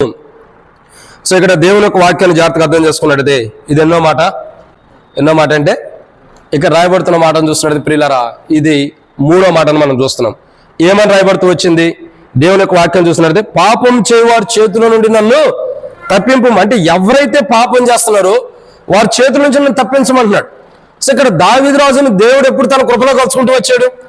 ఎప్పుడు తన కృపలో దేవుడు దావీదు రాజును కలుసుకుంటూ వచ్చాడంటే, మొట్టమొదటిగా సౌలు దూతను పంపినప్పుడు దేవుడు తన కృపలో దావీదు రాజును కలుసుకుని దూతల దగ్గర నుంచి తప్పించాడు. 2, ఎవరైతే దావీదు రాజు పరిగెత్తడానికి దావీదు రాజు పట్టుకోవడానికి పరిగెత్తడానికి సిద్ధంగా ఉన్నారో ఆ పరిగెత్తడానికి సిద్ధంగా ఉన్న వారి దగ్గర నుంచి దావీదు రాజుని మొదటే దేవుడు తన కృపలో కలుసుకుని దావీదు రాజుని అక్కడి నుంచి ఎవరైతే సిద్ధపడి పరిగెట్టడానికి సిద్ధంగా ఉన్నారో వారి దగ్గర నుంచి తీసివేసి బండసంలో దాస్తూ వచ్చాడు. ఇది 2. 3వదిగా దేవుడు తన కృపలో దావీదు రాజుని ఎక్కడ కలుసుకుంటూ వస్తున్నాడు? 3వ మాట చూసినట్లయితే కీర్తన గ్రంథం 59వ అధ్యాయం 2వ వచనం ప్రకారం పాపము చేయవారి చేతిలో నుండి. ఎవరైతే పాపం చేసేవాళ్ళు ఉంటారో కీర్తనల గ్రంథం 59వ అధ్యాయం, కీర్తనల గ్రంథము 59వ అధ్యాయము 2వ వచనం. కీర్తనల గ్రంథము 59వ అధ్యాయం 2వ వచనంలో పాపము చేయి వారి చేతిలో నుండి. ఎక్కడి నుండి?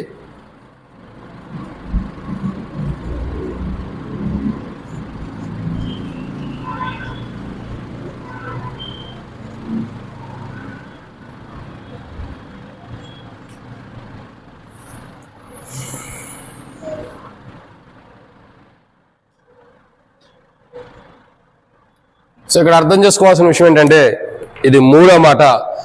పాపము చేయవారి చేతుల్లో ఉండినప్పుడు. ఎప్పుడు? పాపం చేయవారి యొక్క చేతిలో ఉండినప్పుడు దేవుడు ఏం చేస్తున్నాడు? తన కృపలో దేవుడు దావీదును కలుసుకుని ఆ పాపం చేయవారి చేతిలో నుంచి దేవుడు విడిపిస్తున్నాడు. అసలు పాపం చేసేవాళ్ళు ఎలా ఉంటారు అని అంటే సామెతల గ్రంథము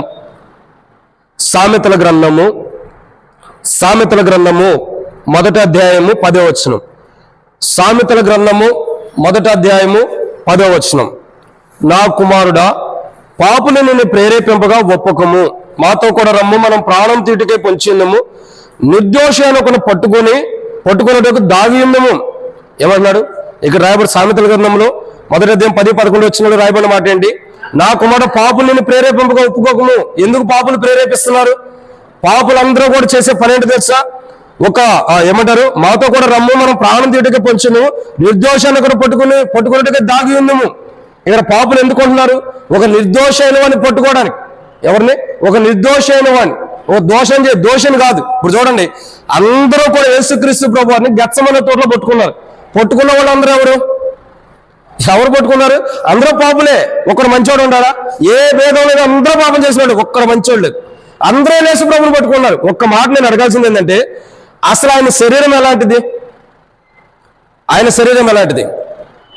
వ్యభిచారం చేసిన స్త్రీ ఆయన కాళ్ళు తాకగా పరిశుద్ధతలోకి వచ్చింది. రక్తస్రావం కలిగిన స్త్రీ ఆయన వస్త్రాలు ముట్టుకోగా ఆమెలోకి పరిశుద్ధత వస్తుంది, స్వస్థత వస్తూ వచ్చింది. ఇంకా చూసినట్టే ఇంకొక స్త్రీ ఉంది, ఒక అక్క. ఏం చేసింది? యేసుక్రీస్తు ప్రభువారు పేతురింట్లో అక్కడ ఉన్నప్పుడు ఏం చేసింది? అత్తరుపుట్టి తీసుకొచ్చి ఆయన కాళ్ళ మీద పోసి తల వెంట్రుకలతో తుడుస్తూ వచ్చింది. ఏమైంది ఆమెకి? ఆమె విస్తారమైన పాపాలు క్షమించబడ్డాయి. అంటే ప్రభువారు చూడండి, ఒక పరిశుద్ధత కలిగిన వాడు, ఒక స్వస్థత కలిగిన వాడు, ఇంకా పరిశుద్ధత కలిగిన ప్రభు, ఇంకా స్వస్థత ఇవ్వగలిగిన ప్రభు, ఇంకా పాపాలు క్షమించగలిగిన వాడు. ఇంత గొప్ప ప్రభువుని ఎవరు పట్టుకుంటూ వచ్చారు? ఎవరు పట్టుకుంటున్నారంటే ఇక్కడ సామెతల గ్రంథం 1వ అధ్యాయం 10వ వచనం రాయబడిన వారు ఎవరు? పాపులు నిన్ను ప్రేరేపింపగా నువ్వు ఒప్పుకోకూడదు. ఈ వచనం ఎవరో సంబంధించిందంటే ఒకడు ఉన్నాడు. ఎవరు? ఇస్కరియోతు యోధాను ప్రేరేపించారు అందరూ కూడా అక్కడ పరిశీలి శాస్త్రులు. అయ్యా, మరి యేసుక్రీస్తు ప్రభువుని మాకు అప్పగిస్తే నువ్వు శిష్యుడు కదా, ఆయన విధానం అంతా నీకు తెలుసు. ఏడ కూర్చుంటాడో, ఏడ నుంచి ఉంటాడో, ఏం చేస్తాడో అన్ని చరిత్ర నీకు మొత్తం తెలుసు. కాబట్టి నువ్వు ఆయన మాకు అప్పగిస్తే నీకు వెండి నాణాలు ఇస్తాం, 30, 35, 100, ఎన్నో కొన్ని ఇస్తాం, నీకు కావాల్సినని నీ ఇష్టం. ఆయన మాకు అప్పగించు. పాపులు ప్రేరేపించినప్పుడు ఇస్కరియోతు యోధ ఏం చేయాలా? ఇస్కరియోతు యూదా ఎక్కడ ఉండాలా? క్రీస్తులో దాచబడి ఉంటే, క్రీస్తులో ఉన్నట్లయితే, దేవుని కృపలో ఉన్నవాడైతే దానికి ఒప్పుకునేవాడు కాదు. ఇప్పుడు ఇస్కరియోతు యూదా ఏ కోణంలో ఉన్నాడు? పాపులు ప్రేరేపించగా, ఒక పాపాత్ముడు వచ్చి ప్రేరేపించగా ఇస్కరియోతు యూదా ఏం చేస్తున్నాడు? ఎమ్మటే ఒప్పుకోవడానికి ఇష్టపడ్డాడు. ఆ వెండి నాణాలు తీసుకుంటున్నాడు. ప్రభుని గెత్సమనే తోటలో అప్పగించేసిన వాడు ఉన్నాడు. ఒక రకంగా చెప్పాలంటే అమ్మేశాడు ప్రభుని. ఎవరు వచ్చి పట్టుకుంటున్నారు? పాపులు వచ్చి పట్టుకుంటున్నారు. ఎటువంటి వారు పట్టుకుంటున్నారు? పాపం చేసిన వారు. పాపం చేసినటువంటి వారు ప్రభు దగ్గరికి వచ్చి ప్రభు దేహాన్ని పట్టుకుంటున్నారంటే ఏమైనా యోగ్యత కలిగిన వారైనా? ప్రభు దేహాన్ని కానీ, ప్రభు వస్త్రాలను కానీ, అసలు ప్రభువుని తాకడానికి కూడా యోగ్యత లేనటువంటి పాపులు ప్రభుని పట్టుకుంటూ వచ్చారు. అదే మాట ఉంది, పాపులు నిన్ను ప్రేరేపించగా ఒప్పుకోకము.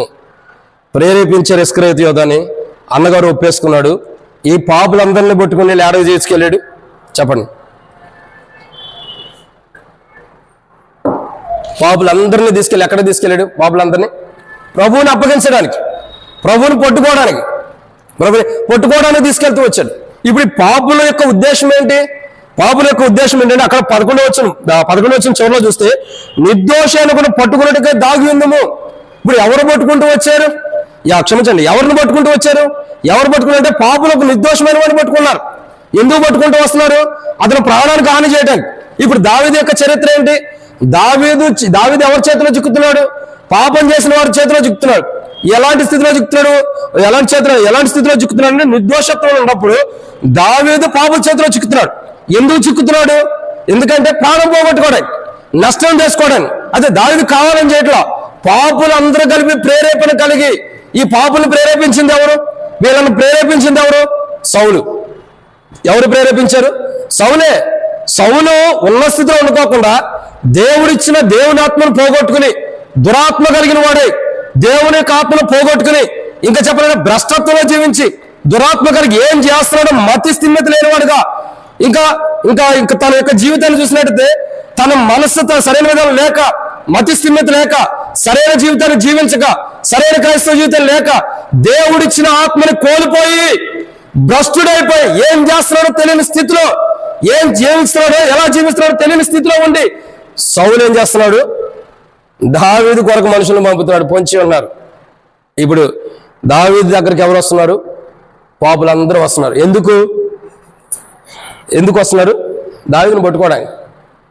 ఇప్పుడు దేవుడు ఎక్కడ కాపాడాలని ఇష్టపడుతున్నాడు? పాపుల చేతుల్లోకి. ఎవరైతే పాపులు చేయించి దావీదుని పట్టుకోవాలనుకుంటున్నారో ఆ పాపుల చేతిలో నుండి ఏం చేస్తున్నాడు దేవుడు? దావీదుని తన కృపలో కలుసుకుని, ఏ పాపులైతే దావీదుని పట్టుకోవాలనుకుంటున్నారో, పట్టుకోవాలంటే అక్కడ రాబడిన మాట ఏంటంటే పాపం చేయవారి చేతిలో నుండి. అంటే పాపం చేయవారి చేతులు అంటే చేతిలోకి వెళ్ళడానికి కాదు. ఎవరైతే పట్టుకోవడానికి సిద్ధంగా ఉన్నారో ఆ పాపం చేసేటటువంటి ప్రజల యొక్క చేతిలో నుండి, చేతుల్లోకి చిక్కుతున్నప్పుడు దేవుడు దావీదుని తన కృపలో కలుసుకుని, ఆ పాపం చేయవారి చేతిలో నుండి దేవుడు ఏం చేస్తున్నాడు? దావీదుని రక్షించేస్తున్నాడు, విడిపిస్తున్నాడు. నిజంగా దేవుని కృప ఎంత గొప్పదో చూడండి. దేవుడు తన కృపలో మనం కలుసుకుంటున్నాడు. ఆయన తన కృపలో మనం కలుసుకోవడం ద్వారా ఏం జరుగుతుంది? ఒకటి, సౌలు పంపించిన దూతల దగ్గర నుంచి మనం తప్పించబడతాం, అంటే శత్రువు యొక్క దూతల దగ్గర నుంచి. 2, మనకు కీడు చేయాలని, మనల్ని పట్టుకోవాలని పరిగెత్తుతున్న వారి దగ్గర నుంచి మనం రక్షించి బండ సందులో దాచిపెడుతున్నాడు. 3, పాపం చేయవారి చేతిలో నుండి, అంటే చేతికి చిక్కుతున్న సమయంలో వాళ్ళ దగ్గర నుంచి దేవుడు ఏం చేస్తున్నాడు? మనల్ని పూర్తిగా కాపాడుతున్న వాడుకుంటాడు, పూర్తిగా రక్షిస్తున్న వాడుకుంటాడు. ఇదన్నమాట. 3, దేవుడు తన కృపలో మనం కలుసుకోవడం ద్వారా సౌలు దూతల దగ్గర నుంచి దావీదు తప్పించబడినప్పుడు మనం తప్పించబడుతున్నాం. వారు పరిగెట్టడానికి సిద్ధంగా ఉన్న వారి దగ్గర నుంచి దేవుడు మనల్ని కాపాడి తన కృపలో మనం కలుసుకుని బండ సందులో దాచిపడుతున్నాడు. 3, పాపం చేయవారు, ఒక నిర్దోష యొక్క ప్రాణం తీయడానికి పాపం చేయవారు ఎవరైతే పొంచి ఉన్నారో దేవుడు తన కృపలో మనం కలుసుకుని, ఎవరైతే పాపం చేసి ఉన్నారో వారి చేతుల నుంచి మనకే కీడు జరగకుండా కాపాడుతున్నాడు తన కృపలో మనల్ని ఎదుర్కొని. ఇది 3. ఇక 4వదిగా చూసినట్టే రండి, దేవుని యొక్క వాక్యం చూసినట్టే కీర్తనల గ్రంథము 59వ అధ్యాయం. కీర్తనల గ్రంథం 59వ అధ్యాయం. ఇక 4వ మాట, 3వ వచనం. కీర్తనల గ్రంథము 59వ అధ్యాయము. కీర్తనల గ్రంథం 59వ అధ్యాయము. మనం ఇక్కడ దేవుని యొక్క వాక్యం చూస్తున్నట్టే 3వ వచనం. నా ప్రాణము తీయవల్లని వారు పొంచి ఉన్నారు. యెహోవా, నా దోషమును బట్టి కాదు, నా పాపమును బట్టి కాదు, ఊరకయే బలవంతులు అది ఎవరీళ్ళు? 4వ మాట కీర్తనల గ్రంథము 59వ అధ్యాయం 3వ వచనం. ఎవరు వీళ్ళు? ఎవరంటే బలవంతులు.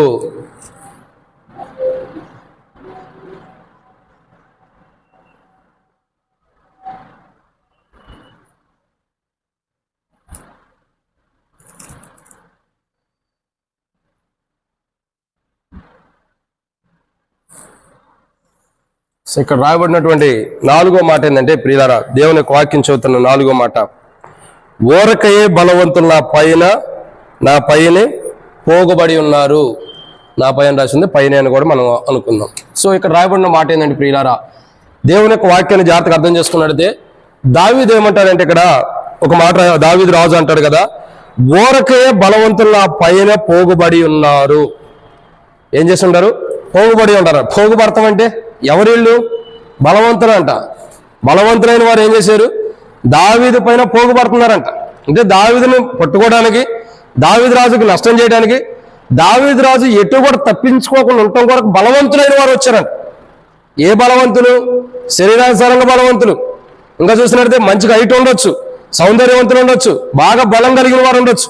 ఇటువంటి వారు అందరూ కూడా అసలు దావీదు చేసిన తప్పేంటి? దావీదు రాజు అంటాడు, అయ్యా యెహోవా, చూడండి 3వ వచనం, 59వ అధ్యాయం 3వ వచనం కీర్తనల గ్రంథం, నా ప్రాణం తీవాలని వారు పొంచి ఉన్నారు. యెహోవా నా దోషమును బట్టి కాదు, నా పాపమును బట్టి కూడా కాదు. అంటే నేను ఏ దోషమో చేయలేదు వారి పట్ల, వారి ఎలా నేను ఏ పాపం కూడా చేయలే. ఏ పాపం నేను చేయకోకుండానే, ఏ దోషం వారి ఎలా నేను చేయకోకుండానే, ఊరకనే నేనేం చేయకోకుండానే బలవంతులు నా మీదకు వచ్చి నా పైన పోగుబడి ఉన్నారు. నాకు నష్టం చేయడానికి, నాకు కీడు చేయడానికి, నాకు హాని చేయడానికి నేనేం చేయలే. అసలు నేను వారి పట్ల ఏ దోషము చేయలేదు, వారి పట్ల నేను ఏ పాపం కూడా చేయలే. ఇది చూడండి, ఒక వ్యక్తికి మనం కీడు చేస్తున్నాం అంటే ఎప్పుడు చేస్తాం? ఇప్పుడు సహజంగా మనకు ఒక అర్థం కావాలి. మనం సహజంగా మనుషుల గురించి చదివితే అర్థం కాదు, ఓ చిన్న చిన్న జీవుల గురించి చదువుతాం. ఇప్పుడు చీమ ఉంది, సహజంగా చీమ ఉంది. చీమ దాని దావన అది వెళ్తున్నప్పుడు మనం మౌనంగా ఉంటే మనకి ఏమైనా చేసిద్దా? ఏం చేయదు. మనం వెళ్ళి ఆ చీమ దగ్గరికి వెళ్తే దాన్ని నడుస్తున్న దాంట్లో కాలు తట్టడం అన్నాం అనుకో, ఏమైద్ది? మీరే చెప్పండి, ఏమైద్దాం? కాలు మొత్తం కుట్టింది, కొట్టదా? దానికి కదిలించినప్పుడు అది ఎందుకు కూరుకున్నది? వెనకో సామెతగా ఉంది, చీమ ఎందుకు కుట్టామంటే ఎంతో చరిత్రకెళ్ళి చివరికి వచ్చిన తర్వాత ఏముంది, నా బంగారపు బొట్లు చేయబెట్టారు కాబట్టి నేను ఎందుకు కూరుకుంటాను అంటే అర్థం ఏంటి? దాన్ని కదిలిస్తే అది కొడుతుంది. ఇంకా అదే కాదు, ఇప్పుడు సింహాలు ఉంటాయి, అవి మన ఎదుటికి వస్తున్నాయి. ఓ జూలోకి వెళ్తాం, జూలోకి వెళ్ళినప్పుడు అవి మనకు కనబడతానే ఉంటాయి, మన దగ్గరికి వస్తూ ఉంటాయి. మనం దాని దగ్గరికి చేయబెడితే చేయదనుకోండి ఉంటుందా? చేయదనుకోండి ఉంటుందా? మనమే చేతిరాజు చేసుకునే కొన్ని ఉంటాయి. కానీ దావీదు రాజు ఎట్లా చేస్తుంది కాదు. దావీదు ఏం చేస్తుంది కాదు. దావీదు రాజు ఏ తప్పు చేయకోకుండానే, ఏ దోషము వారి పట్ల చేయకోకుండానే, నేను ఎందుకు చెప్తున్నట్టే, ఒక జీవైనా ఒక మనిషి అయినా ఎదుటి వ్యక్తికి కీడు చేయాలంటే ఆ వ్యక్తి కూడా ఈ వ్యక్తి కీడు చేసినప్పుడే కీడు చేస్తాడు. కీడు చేయకోకుండా కూడా ఆ వ్యక్తి ఎదుటి వ్యక్తికి కీడు చేయకోకుండా కూడా కీడు చేసేవారు తన దగ్గరికి వస్తున్నారంటే అర్థం ఏంటి? వారు బలవంతులై ఉన్నారు, ఏదో ఒక ప్రేరేపణ బట్టే. ఇప్పుడు దావీదు రాజు వాళ్ళ పట్ల ఏ దోషం చేయలేదు, వారి పట్ల ఏ పాపం కూడా చేయలే. వారి పట్ల ఏ దోషం చేయకపోయినా, ఏ పాపం చేయకపోయినా దావీదు రాజు దగ్గరికి ఎందుకు వస్తున్నారు? ఇక్కడ నా మాటల దావీదు రాజు అంటారు, చదవండి ఆ మాట 3వ వచనం, యెహోవా నా దోషమును బట్టి కాదు, నా పాపను బట్టి కాదు, ఊరకే బలవంతులు నా పైన వస్తున్నారు. నేనేం తప్పు చేశాను? వారికి ఏమైనా పాపం చేశానా? వారి కుటుంబానికి ఏమైనా పాపం చేశానా? వారి ఇంటి పట్ల ఏదైనా దోషంతో కూడిన పనులు ఏమైనా చేస్తూ వచ్చినా? వారికైనా వారి కుటుంబానికి నేను ఏ పాపం చేయలేదే, ఏ దోషంతో కూడినటువంటి పనులు నేను చేయలేదే, మరి ఎందుకు నా మీదకి వస్తున్నారు? అనేకమైన బలవంతులకు నేను ఏ నష్టము చేయలా, ఏ కీడు చేయకపోయినప్పుడు నా మీదకి ఎందుకు వస్తున్నారు? నేనేం తప్పు చేశానా? నేనేం పొరపాటు చేశానా? నాలో బలహీనత ఉందా? నాలో తప్పు ఉందా? చెప్పు. దావీదు రాజు దేవుని దగ్గరికి వెళ్తున్నప్పుడు ఏ బలవంతులైతే దావీదు రాజు ఏ హాని చేయకపోయినా, ఏ పాపం చేయకపోయినా, వారి పట్ల ఏ దోషం చేయకపోయినా దావీదు రాజుని ఊరకనే పట్టుకోవడానికి వస్తున్నారు, ఆ బలవంతుడి యొక్క చేతిలోకి వెళ్ళక మునిపే దేవుడు తన కృపలో దావీదు రాజుని కలుసుకుని బలవంతుల దగ్గర నుంచి దేవుడు కాపాడి బయటికి తీసుకొచ్చాడు. ఏం చేస్తున్నాడు? బలవంతుల యొక్క చేతిలో నుండి దేవుడు బయటికి తీసుకొస్తున్నాడు.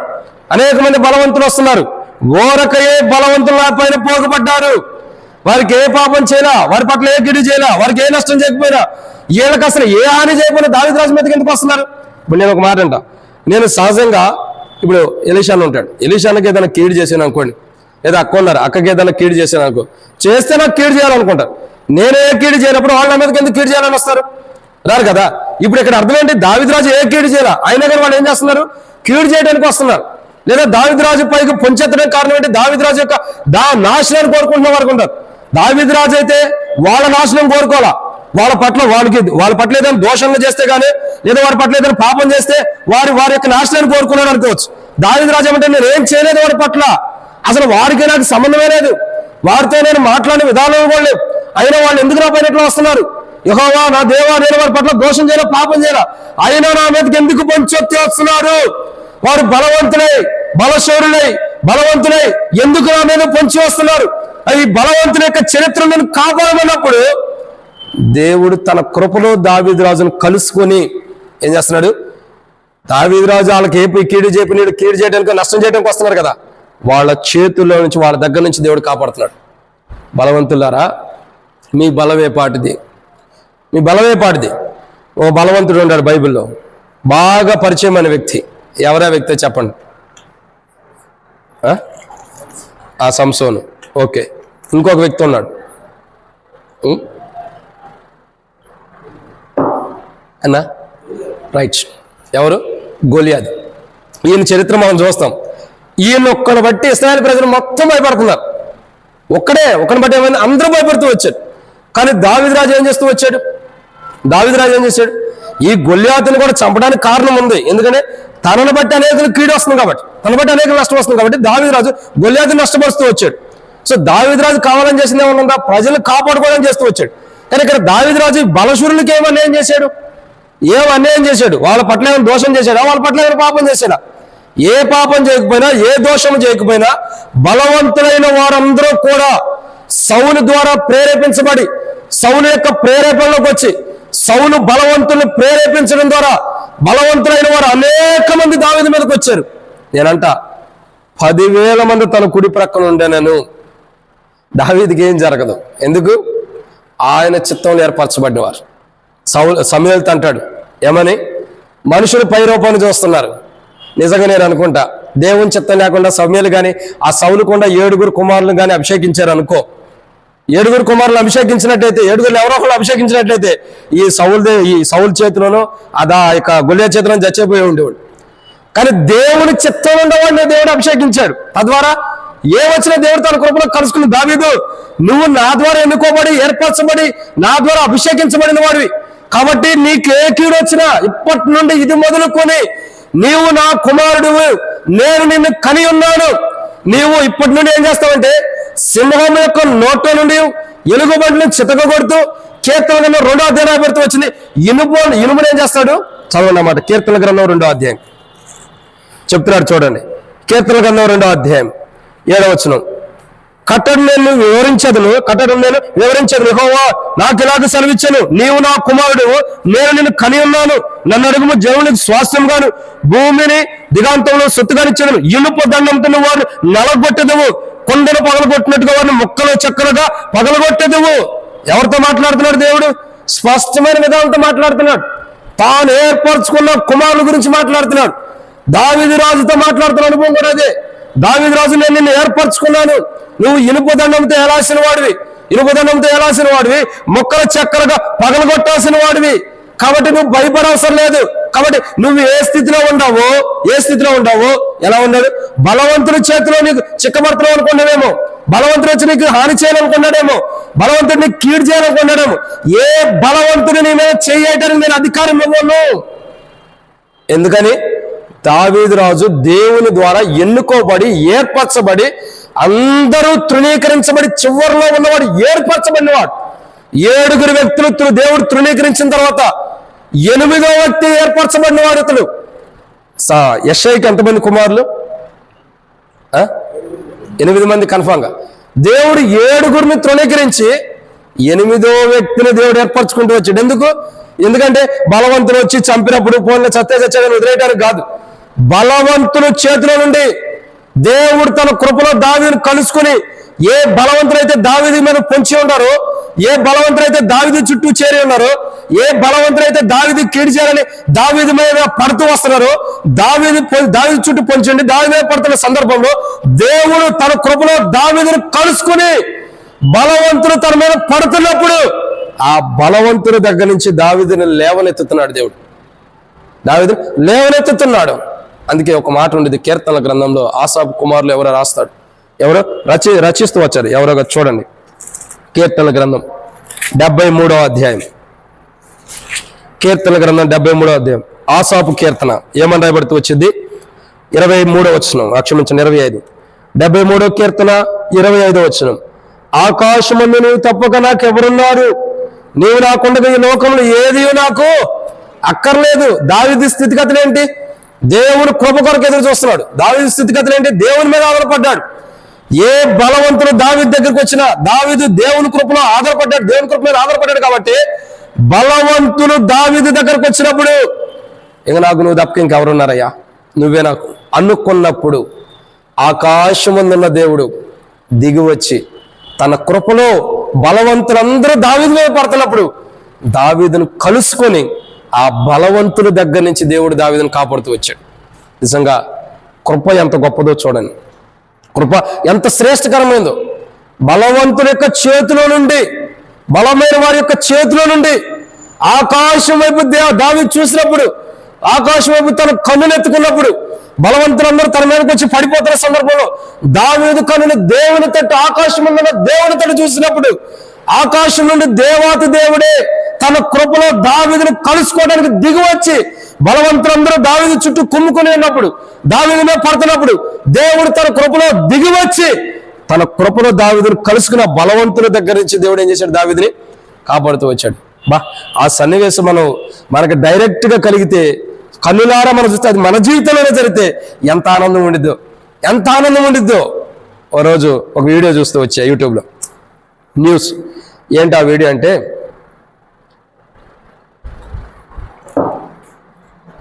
ఒక వ్యక్తి, ఇక్కడ కాదులేండి, ఒక ప్రాంతంలో ఒక వ్యక్తి ఏం చేస్తూ వచ్చాడంటే,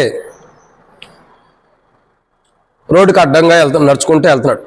సిగ్నల్స్ వేసుండే, మన నర్సాపూర్ సిగ్నల్ లాంటివి కాదు. ఈ సిగ్నల్ వేసుండే వెళ్ళిపోయేవాడు వెళ్తాడు, వచ్చేవాడు వస్తానే ఉంటాడు. ఇది కాదు, అక్కడ ఆ ఫారెన్లో అంతా కూడా స్టిక్గా ఉంటాయి, ఈ యొక్క సిగ్నల్స్ పడి ఉంటాయి. ఈ వ్యక్తి ఆగాలి, కానీ ఈ వ్యక్తి ఏం చేస్తాడంటే ఆగాలో నడుచుకుంటూ ఎట్లా సంథింగ్ నడుచుకుంటూ వెళ్తున్నాడు. నడుచుకుంటూ వెళ్తున్నప్పుడు పెద్ద వెహికల్ స్పీడ్గా వచ్చేసింది, స్పీడ్గా వస్తుంది. సడన్గా అక్కడ రికార్డింగ్ అయింది, క్లియర్గా లేదు, కానీ ఒక అద్భుతం ఏంటంటే అతడు ఇట్లా లేపబడి పక్కన పట్టబడిన అనుభవం కనపడుతుంది. ఇట్లా లేపబడి సడన్గా ఆ యొక్క కారు దగ్గర నుంచి, ఆ వెహికల్ పెద్ద వెహికల్ వస్తుంది, కారు కాదు వెహికల్ వస్తుంది, ఆ వెహికల్ దగ్గర నుంచి ఏమైంది, ఇట్లా తీసి ఇట్లా పక్కన పెట్టబడుతూ వచ్చాడు. ఎవరు తీసారు, ఎవరు పెట్టారు పూర్తిగా క్లారిటీ లేదు. కొంతమంది దేవదూతలు అంటూ వస్తారు, కానీ నిజంగా నేను ఏమంటానంటే, బలవంతులైన వారు చుట్టూ ఉండా దేవుడు ఏం చేయగలడు? మరణం తప్పించడం యెహోవా వశం అని ఉంది. క్లియర్గా దేవుడు ఆ ప్రజలు ఇట్లా తీసి ఇట్లా పక్కన పెట్టగలడు. ఎంతమంది బలవంతులు తన మీద పడి ఉండా, ఎంతమంది బలవంతులు వారి చుట్టూ కొమ్ముకొని ఉండా దేవుడు ఎట్లా తీసి ఇట్లా పక్కన పెట్టగలడు. అంత సామర్థ్యం కలిగిన వాడు దేవుడు. నిజంగా దావీదు రాజు పైన బలవంతులందరూ పొలి వచ్చినప్పుడు, దావీదు రాజు మీదకి బలవంతులందరూ వచ్చినప్పుడు దేవుడు తన కృపలో బలవంతులందరూ దావీదు రాజు మీద పడుతున్నప్పుడు దేవుడు తన కృపలో దావీదు రాజును కలుసుకుని బలవంతుల దగ్గర నుంచి తన కృపలో కలుసుకోవడం ద్వారా ఏం చేశాడు? బయటికి తీసుకొచ్చాడు. నిజంగా దేవుడు ఎంత గొప్పవాడు చూడండి. దావీదు రాజు అందుకంటాడు, దేవా నా దేవుడు తన కృపలో నన్ను కలుసుకుంటున్నాడు. ఎలా కలుసుకుంటున్నాడు? ఎక్కడ కలుసుకుంటున్నాడు అంటే, సౌలు దూతను పంపినప్పుడు దేవుడు తన కృపలో దావీదును కలుసుకుని దూతల దగ్గర నుంచి తప్పించాడు. 2, వారు పరిగెత్తి సిద్ధపడుతున్నారు. పరిగెత్త సిద్ధపడుతున్నారు. ఎవరైతే దావీదును పట్టుకోవడం పరిగెత్తున్నారో, దావీదు రాజును పట్టుకోవడానికి ఎవరైతే పరిగెడుతున్నారో వాళ్ళ చేతికి దావీదు రాజు చిక్కకోకుండా దేవుడు తన కృపలో మొదటే దావీదు రాజును కలుసుకుని పరిగెత్తేవారి దగ్గర సిద్ధపడి, ఎవరైతే పరిగెత్తారు సిద్ధంగా ఉన్నారో వారి దగ్గర నుంచి కాపాడాడు. బండసందులో తెచ్చాడు. 3, పాపం చేయవారు, ఎవరైతే పాపం చేసి దావీదును పట్టుకోవాలనుకున్నారో వారి చేతి నుంచి దేవుడు కాపాడుతూ వచ్చాడు, తన కృపలో కలుసుకుని. 4, తన కృపలో దేవుడు దావీదును కలుసుకుని ఏం చేస్తాడు? బలవంతులైన వారు దావీదు మీద పడుతున్నప్పుడు దావీదు యొక్క బలవంతులైన వారి యొక్క పరిస్థితుల నుంచి, బలవంతులైన చేతుల్లో నుండి, వాళ్ళ మధ్యలో నుండి తన కృపలో దేవుడు వారి మధ్యలో దావీదు ఉన్నప్పుడు దేవుడు తన కృపలో వారి మధ్యలో ఉన్న దావీదును కలుసుకుని బలవంతులైన వారి దగ్గర నుంచి దేవుడు బయట తీసుకొస్తున్నాడు. ఇది 4. 5వ విషయం చూద్దానండి. 5వ మాట మనం చూద్దాం, త్వరగానే ముగిద్దాం. కీర్తనల గ్రంథం 59వ అధ్యాయం. కీర్తనల గ్రంథం 59వ అధ్యాయం మొదటి వచనం. కీర్తనల గ్రంథము 59వ అధ్యాయం మొదటి వచనం.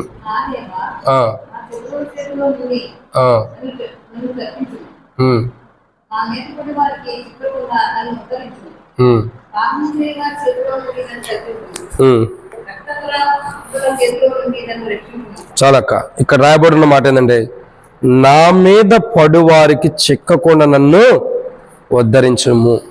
కాబట్టి ఇక్కడ దేవుని యొక్క వాక్యం చూస్తుంటే ప్రియులారా, 5వ మాట దేవుని యొక్క వాక్యం చెప్పబడుతున్న మాట ఏంటంటే, నా మీద పడువారి చేతిలో నుండి నన్ను ఉద్ధరించు. సో ఇక్కడ రాయబడినటువంటి మాట ఏంటంటే, దావీదు రాజు మీద అనేక మంది పడుతున్నారు. ఎవరంటే శత్రువులే. ఎందుకు దావీదు రాజు మీద పడుతున్నారు చెప్పండి? దావీదు రాజు మీదకి ఎందుకు పడుతున్నారు శత్రువులు అందరూ కూడా?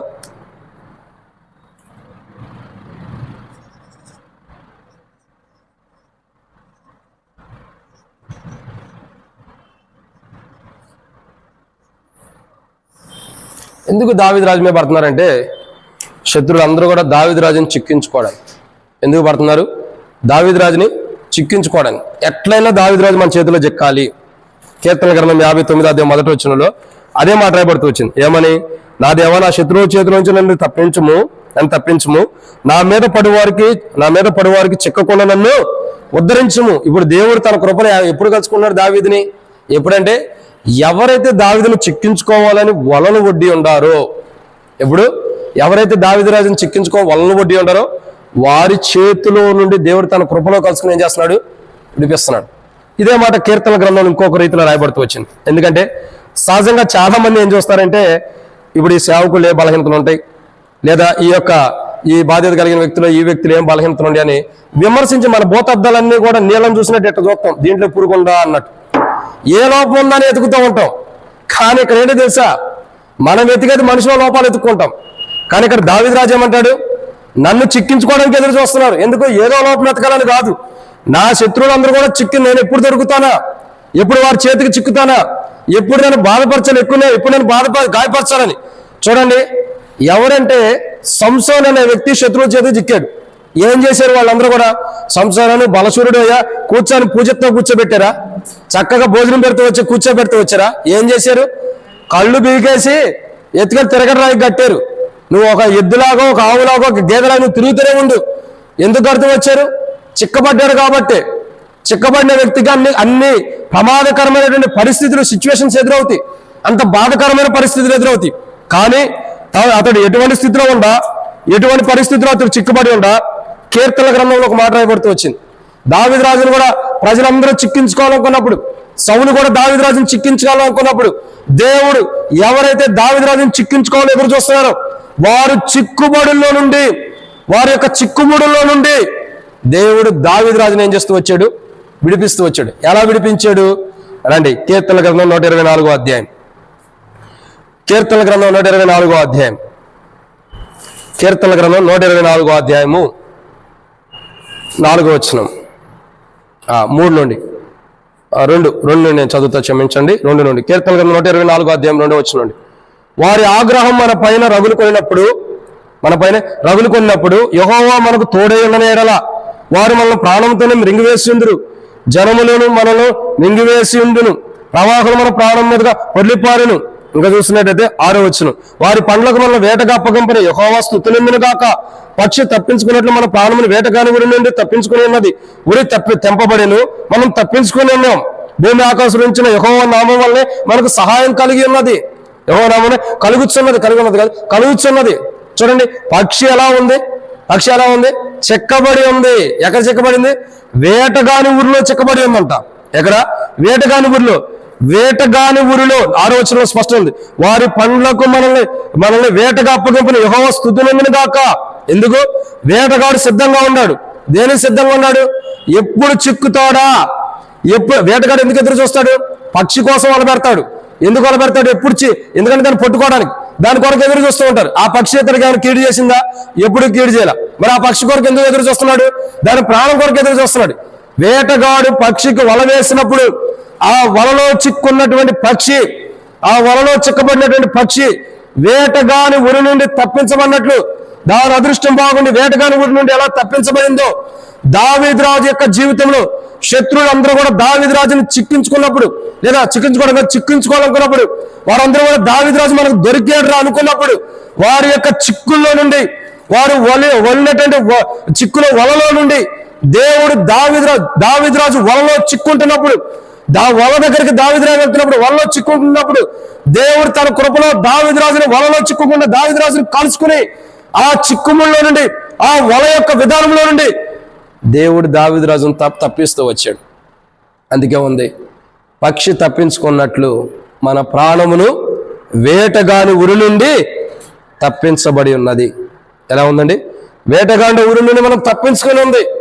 వేటగాళ్ళు చిక్కుకొని ఉన్నారు, క్షమించండి, వేటగాళ్ళు చిక్కుముడి వేసి ఉన్నారు. ఎందుకు? దావీదు కోసం. ఎప్పుడు జరుగుతాడో పట్టుకుందాం. ఈ చిక్కుముడి ఏదో చిక్కుముడి దావీదు. చిక్కుముడి అంటే అర్థం ఏంటి? పిచ్చి పిచ్చిగా ఉంటాయి అవి. ఎందుకు? ఆ వ్యక్తి కాలుకి చిక్కుకున్నాయి అంటే అది విడుదల చేసుకోవడం కష్టం. ఎందుకంటే ఒక కాలు తీయాలనుకుంటే ఇంకొక కాలు కూడా అది కూడా చిక్కుబడింది. తప్పుకోవడం కష్టం. ఏమైపోయింది? పట్టుబడుతూ ఉంటాం, పట్టుబడిపోతూ వస్తాం. సో ఇప్పుడు దావీదు రాజును పట్టుకోవడానికి చిక్కుముడిలాగా చిక్కించుకోవడానికి ఎదురు చూస్తున్నారు. అటువంటి సందర్భంలో శత్రువులందరూ కూడా దావీదు రాజుని చిక్కించుకోవాలని ఎదురు చూస్తున్న సందర్భంలో దేవుడు తన కృపలో దావీదు రాజు, ఏ శత్రువులైతే దావీదు రాజుని చిక్కించుకోవాలని ఎదురు చూస్తున్నారో ఆ చిక్కుముడి దగ్గర దావీదు రాజు వస్తున్న సందర్భంలో, తెలియక దావీదు రాజు ఆ చిక్కుల్లోకి వస్తున్న సందర్భంలో, శత్రువులు దావీదు రాజుని పట్టుకోవాలనుకున్న సందర్భంలో దేవుడు తన కృపలో దావీదు రాజు పట్టుకోవడానికి శత్రువులు వచ్చినప్పుడు దేవుడే తన కృపలో దావీదు రాజుని ఎదుర్కొని కలుసుకొని ఆ శత్రువుల చేతికి చిక్కారా దావీదు రాజు అనుకున్నప్పుడు, దేవుడు చిక్కాడని శత్రువులు అనుకున్న సందర్భంలో దావీదు రాజుని తన కృపలో కలుసుకుని ఏం చేస్తున్నాడు?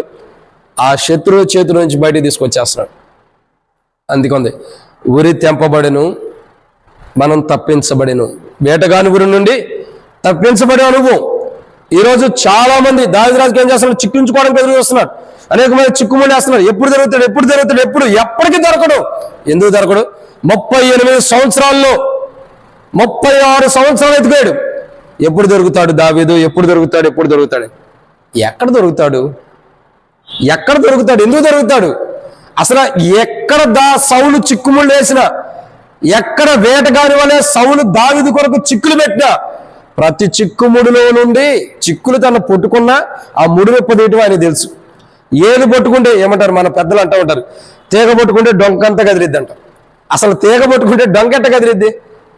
కొండలెట్ట కదులుద్ది? ఓ చిన్న తీగ పట్టుకుంటే మొత్తం కదిలిద్ది. ఆ తీగ ఎక్కడుందో అని తెలుసు, ఆ చిక్కుముడి ఎక్కడుందో అని తెలుసు. దావీదు రాజు చిక్కినప్పుడు దావీదు రాజుని ఎట్లా విడిపించాలని తెలుసు. చిక్కబడిన స్థితిలో దావీదు రాజు ఉన్నప్పుడు దేవుడు తన కృపలో దావీదు రాజు చిక్కబడిన స్థితిలో ఉన్న దావీదు రాజుని కలుసుకుని ఆ చిక్కుముడిలో నుంచి ఎట్టాలు ఏమనెత్తి ఎట్లా పక్కన పెట్టేస్తున్నాడు. ఇప్పుడు వేటగాడు వచ్చి చూస్తే ఇక దావీదు రాజు ఉంటాడా? ఎక్కడ ఉంటుంది? వాళ్ళ మొత్తం చెంపబడి ఉంటుంది, ఉండదు. ఎందుకంటే నిరుత్సాహపడతామే. ఈరోజు బైబిల్ చెప్పే మాట, దావీదు రాజుని చిక్కించుకోవడానికి అనేక మంది ఎదురు చూశారు. చిక్కబడిన అనుభవంలోకి వచ్చిన దేవుడు తన కృపలో దావీదు రాజును కలుసుకుని ఆ చిక్కబడినటువంటి స్థితిలో నుంచి ప్రజలను ఏం చేస్తున్నాడు? కాపాడుతున్నాడు. నిజంగా దేవుని కృప భూమి మీద ఉంటుందారా? శత్రువులు ఎంతో మంది మనం చిక్కించుకోవాలనుకున్నా వారి చేతుల నుంచి దేవుడు ఏం చేస్తున్నాడు? కాపాడుతున్నాడు. ఇదన్నమాట 5. ఇక 6వ విషయాన్ని చూద్దానండి. ఎక్కడ చూస్తున్నట్టయితే ప్రియులారా, 6వ మాట, మొదటి సమూయేలు గ్రంథము 6వ విషయాన్ని చూద్దాం. మొదటి సమూయేలు గ్రంథము 19వ అధ్యాయం 15వ వచనం. మొదటి సమూయేలు గ్రంథము 19వ అధ్యాయము 15వ వచనం. మొదటి సమూయేలు గ్రంథం 19వ అధ్యాయం 15వ వచనం. మొదటి సమూయేలు గ్రంథము 19వ అధ్యాయము లేదంటే 15వ వచనం. దావీదును చూచుటకు సౌలు దూతలను పంపి నేను అతన్ని చంపునట్లుగా మంచముతో అతన్ని తీసుకుని రండని వారితో చెప్పగా. సో దావీదు రాజు యొక్క జీవితం ఏంటంటే సౌలు దూతలను పంపాడు. ఎందుకు? చంపటానికి. ఇక్కడ అర్థం చేసుకోండి, సౌలు దూతలు దావీదు రాజు దగ్గరకు వస్తున్నప్పుడు పసిగట్టాడు దేవుడు. మొదటే దేవుడు పసిగట్టాడు. పసిగట్టడం అంటే వస్తున్న వ్యక్తుల గురించి ఒకరు వస్తున్నారని తెలుసుకోవటం మొదటే. దేవుడు తెలుసు, అన్నీ తెలిసిన వాడు దేవుడు పసిగట్టేదేమో, దేవుడికి సమస్తం తెలుసు. పసిగట్టాడంటే కూడా తప్పే, సమస్తం తెలుసు దావీదు రాజు సౌలు యొక్క ఉద్దేశాలన్నీ కూడా. ఇక్కడ అర్థం చేసుకోవాల్సిన 6వ మాట ఏంటంటే, దావీదు రాజుని చంపాలని చూస్తున్నప్పుడు ఏం చేస్తున్నాడు? దావీదు రాజుని చంపాలని చూస్తున్నప్పుడు చూడండి, అనేక కోణాల్లో చంపడం అనేది ఒక కోణం కాదు, చాలా కోణాల్లో మనిషిని చంపొచ్చు. చాలా కోణాల్లో మనిషిని చంపొచ్చు. మానసికంగా మాట్లాడి చంపొచ్చు, కృంగిపోయేటట్టు చంపొచ్చు, పరిస్థితిని బట్టి చంపొచ్చు, ఏదో కోణంలో చంపొచ్చు. ఇక్కడ దావీదు రాజుని చంపటానికి ప్రయత్నిస్తున్నప్పుడు సౌలు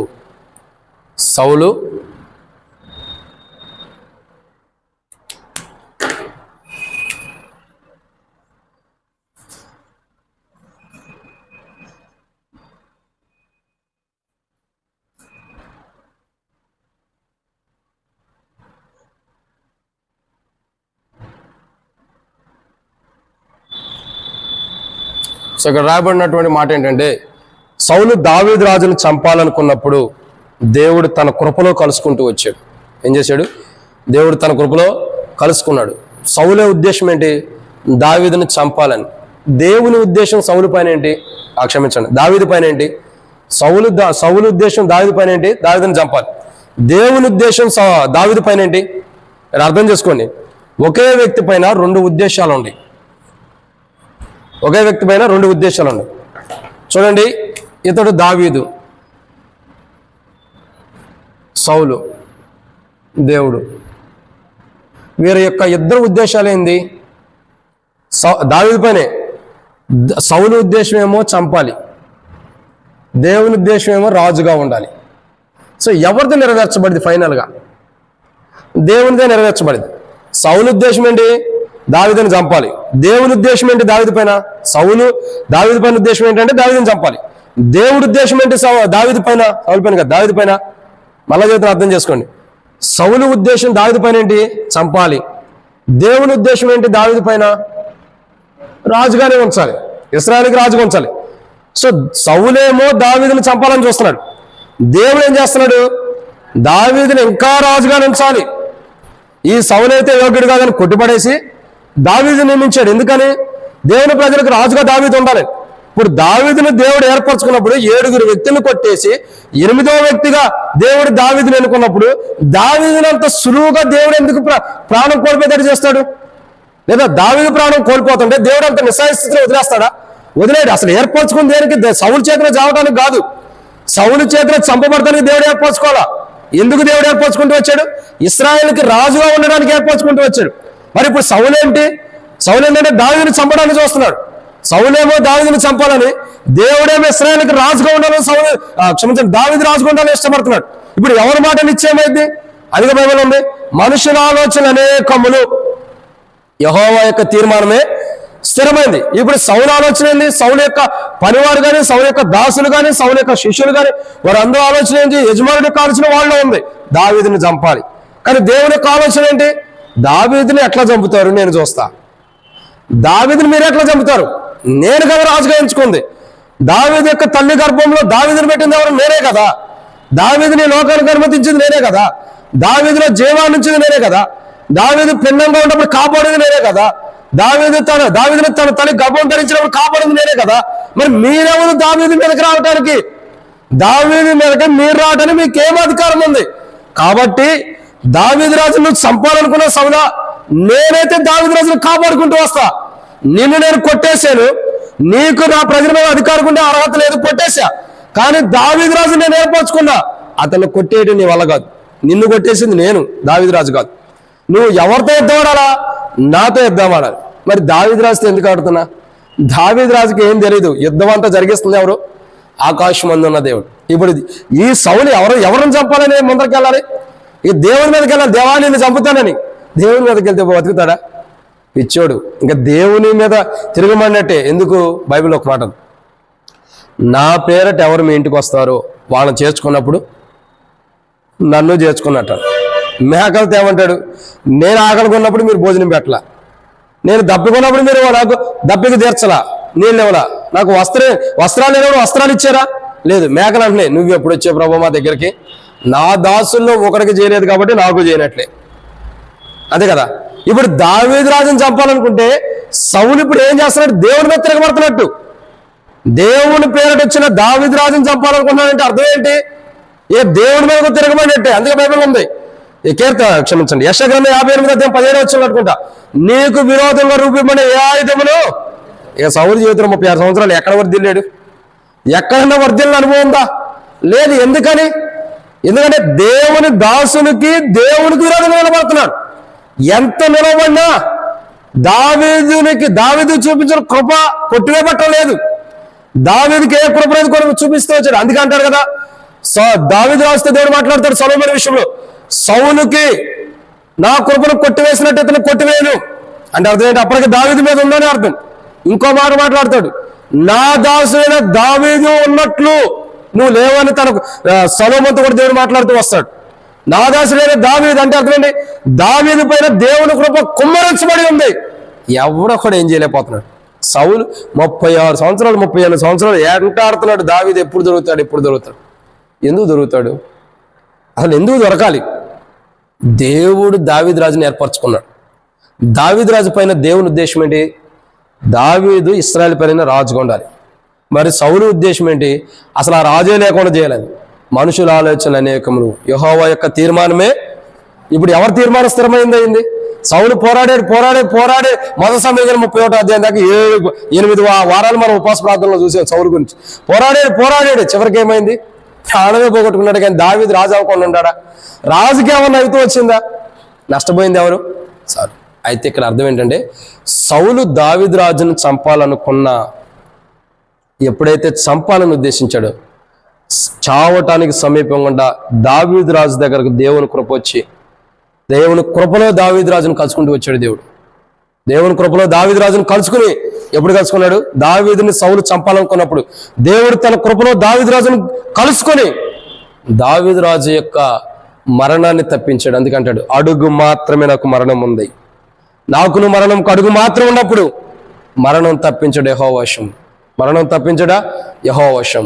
ఆయన నా మరణాన్ని తప్పించాడు. నిజంగా దేవుడు తన కృపలో దావీదు రాజును కలుసుకోవడం ద్వారా అడుగు మాత్రంలో ఉన్న మరణాన్ని దేవుడు తప్పించాడు. ఈ భూమి మీద దేవుని కృప ఉండటం ద్వారా ప్రతి పరిస్థితిలో మనకు రావాల్సిన మరణం నుండి మనం తప్పించబడుతున్నాం. ఇది ఎన్నో మాట? 6. ఈ మాట చూసుకుని ముగిద్దారండి.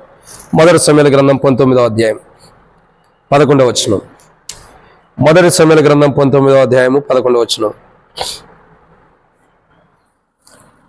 7వ మాట. మొదటి సమూయేలు గ్రంథము 19వ అధ్యాయం 11వ వచనం. చివరి మాట చదివినట్లయితే మనం ముగించేసుకుందాం. మొదటి సమూయేలు గ్రంథము 19వ అధ్యాయం 11వ వచనం.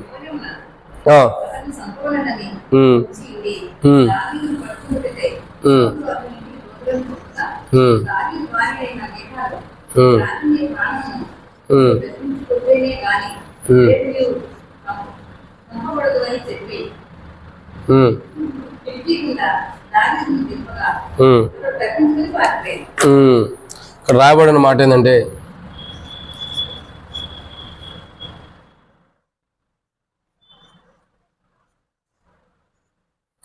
చివరి మాట, దావీదు రాజు ప్రాణము పోయే సమయంలో, ఇక్కడ ఏమన్నా రాయబడుతూ వచ్చింది, ఈ రాత్రి నీ ప్రాణము నీవు దక్కించుకుంటేనే. ఎప్పుడు? దావీదు రాజు ప్రాణం పోయే సమయంలో. దేవుడు దావీదు రాజు ప్రాణం పోతుందిరా అనుకున్న సమయంలో, ఇక పోయిద్ది అనుకున్నప్పుడు తన కృపలో దేవుడు దావీదు రాజును కలుసుకుంటూ వచ్చాడు. అందుకే కీర్తనల గ్రంథం 59వ అధ్యాయంలో ఇదే విషయంలో దావీదు రాజు అంటాడు. చూడండి, కీర్తనల గ్రంథం 59వ అధ్యాయం 2వ వచనం. పాపం చేయవారి చేతుల నుంచి నన్ను తప్పించుము, రక్తపరాధ చేతుల నుంచి నన్ను రక్షించుము. 3వ వచనం. నా ప్రాణం తీవాలని వారు పొంచి ఉన్నారు. ఎందుకున్నారు? పొంచి ఉన్నారు. ఎందుకు? రక్తపరాధులు అందరూ కూడా పొంచి ఉన్నారు. ఎందుకంటే దావీదు ప్రాణం తీవాలి. దావీదు ప్రాణం కోసం ఎదురు చూస్తున్నారు. ఎవరి కోసం? దావీదు ప్రాణం. దావీదు రాజు యొక్క ప్రాణం కొరకు ఎదురు చూస్తున్నప్పుడు, దావీదు రాజు యొక్క ప్రాణం తీయాలని ఎదురు చూస్తున్నారు. ఏదో ఒక రీతిలో దావీదు రాజును పట్టుకోవాలా, చంపాలి, ప్రాణం తీసేయాలి, ప్రాణం లేకుండా చేయాలి. ఎందుకంటే దావీదు రాజు కొన ఊపిరితో ఉండ దేవుడు రక్షించగలడు. ఎట్లయినా సరే, చనిపోయిన స్థితిలో దావీదు రాజు ఉంటే దేవుడు బతికించగలడు. ఎందుకంటే దేవుని చిత్తం ఏంటంటే దావీదు రాజు ఇశ్రాయేలు పైన రాజుగా ఉండాలి. ఇప్పుడు ఈ ఉద్దేశం ఏంటి? దావీదు రాజు యొక్క ప్రాణం తీయాలనుకుంటారు. దావీదు రాజు యొక్క ప్రాణం తీయాలనుకున్న సందర్భంలో ఇంకేంటంటే దావీదు రాజు ప్రాణం తీయడానికి వచ్చేస్తున్నారు. దావీదు రాజు యొక్క ప్రాణము తీయటానికి సమీపంగా ఉన్నప్పుడు దేవుడు తన కృపలో దావీదు రాజును కలుసుకున్నాడు.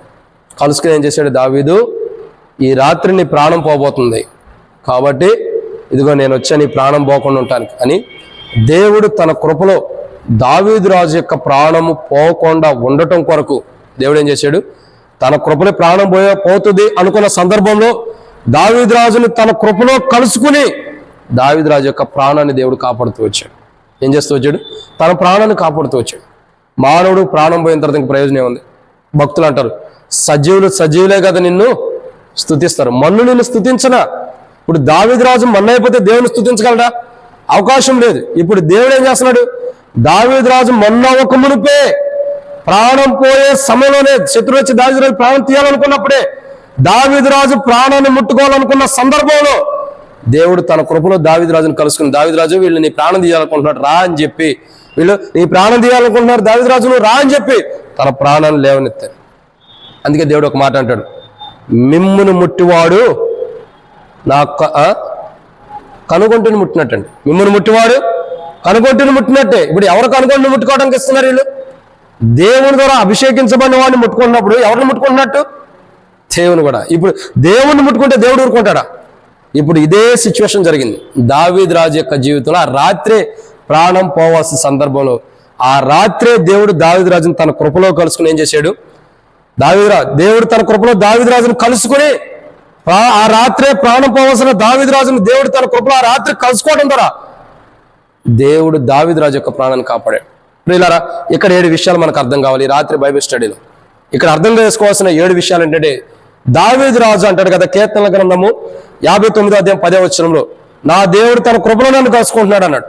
ఎప్పుడు దేవుడు తన కృపలో దావీదు రాజును కలుసుకుంటున్నాడు అంటే, మొదటిగా సౌలు దూతలను పంపి దావీదు రాజుకి నష్టం చేయాలనుకున్నప్పుడు దేవుడు కలుసుకుంటున్నాడు. తన కృపలో కలుసుకుని సౌలు దూతల దగ్గర నుంచి కాపాడుతున్నాడు. 2, వారు పరిగెత్తడానికి సిద్ధంగా ఉన్నారు. ఎవరైతే దావీదు రాజును పుట్టుకోవడం పరిగెత్తడానికి సిద్ధంగా ఉన్నారో వారి దగ్గరికి దేవుడు తన కృపలో కలుసుకుని కాపాడుతున్నాడు. 3, పాపం చేయ వారి చేతిలో నుంచి దేవుడు ఎవరైతే దావీదు రాజును చంపాలనుకున్నారో వారి దగ్గరికి దేవుడు తన కృపలో కలుసుకుని దావీదు రాజును కాపాడుతున్నాడు. 4, బలవంతులు దావీదు రాజు పైకి వస్తున్నప్పుడు దేవుడు తన కృపలో దావీదు రాజును కలుసుకుని కాపాడుతూ వస్తున్నాడు. 5, చిక్కించుకోవడానికి ఎదురు వస్తున్నాడు శత్రువు దావీదు రాజును చిక్కించుకోవాలనుకున్నప్పుడు చిక్కబడుతున్నాడు, చేతుల నుంచి కాపాడుతున్నాడు కలుసుకుని. 5, సౌలు దావీదు రాజును చంపాలనుకున్నప్పుడు దేవుడు తన కృపలో కలుసుకుని ఏం చేస్తున్నాడు? దావీదు రాజును దేవుడు కాపాడుతున్నాడు. 6, 7గా రాత్రే ప్రాణం పోవాలి. ఆ రాత్రే ప్రాణం పోవాల్సిన సందర్భంలో దేవుడు దావీదు రాజును కలుసుకుని దావీదు రాజు యొక్క ప్రాణాన్ని కాపాడుతున్నాడు. అందుకే దావీదు రాజు అంటాడు, నా దేవుడు తన కృపలో కలుసుకునేను. ఎప్పుడు కలుసుకుంటున్నాడు? ఇక్కడ 7 అనుభవం. సౌలు దూతను పంపినప్పుడు దేవుడు తన కృపలో కలుసుకున్నాడు.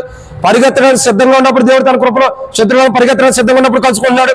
3, పాపం చేయవారు చేతిలో చిక్కుతున్నప్పుడు దేవుడు తన కృపలో కలుసుకుని కాపాడుతున్నాడు. 4, బలవంతులు దావీదు పైన పడుతున్నప్పుడు దేవుడు తన కృపలో కలుసుకున్నాడు. 5, అందరూ శత్రువులను చిక్కించుకోవాలని ఎదురు చూసినప్పుడు దేవుడు తన కృపలో కలుసుకున్నాడు. 6, సౌలు దావీదు ప్రాణం దావీదు రాజును చంపాలనుకున్నప్పుడు దేవుడు తన కృపలో కలుసుకున్నాడు. 7, ఆ రాత్రే దావీదు ప్రాణాన్ని కోరుకున్నప్పుడు సౌలు ఆ రాత్రే దేవుడు తన కృపలో దావీదు రాజును కలుసుకుని 7 అనుభవం సౌలు దావీదు రాజు మీద తీసుకొస్తున్నప్పుడు దేవుడు తన కృపలో 7 అనుభవంలో దేవుడు తన కృపలో 7 విషయాల్లో కూడా దేవుడు తన కృపలో దావీదును కలుసుకుని 7 అనుభవం నుంచి దేవుడు కాపాడుతూ వచ్చాడు. ఆ కాపాడిన దేవుడే ఈ రోజు మనల్ని కూడా కాపాడడానికి ఇష్టంగా ఉన్నాడు. భూమి మీద ఇంకా కృప ఉంటుందరా 7 అనుభవం శత్రువు అనేక మంది మనకు చేయాలనుకున్నా ఆ 7 అనుభవంలో నుంచి దేవుడు మనకు కాపాడుతున్నాడు. అటు కాపాడుతున్న దేవుని మనం సరి చేసుకుంటూ ఇంకా బలహీనత సరి చేసుకుంటూ దేవుని వందనాలు చెబుతూ మనం కూడా ఆడన్నా దేవుడు మనలో బలహీనత సరి చేసుకుంది. ఎందుకంటే దేవుడు మన కృపలో మనల్ని కాపాడుతున్నాడు.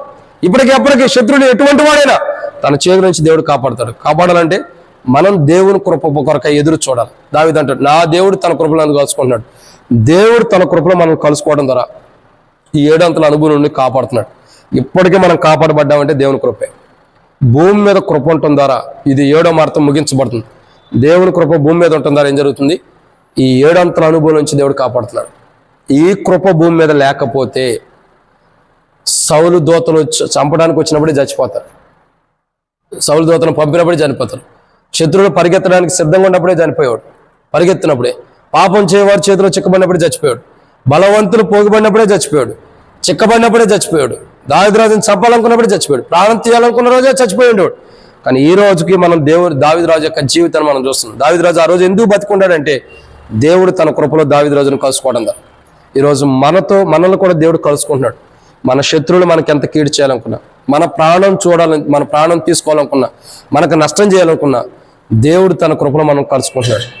కలుసుకోవటం ద్వారా 7 అంతల అనుభవంలో నుండి దేవుడు మనల్ని కాపాడుతున్నాడు. అటు కాపాడుతున్న దేవుని సన్నిధిలో మనం జీవించినట్లు ప్రభు మన సాయం చేయను గాక.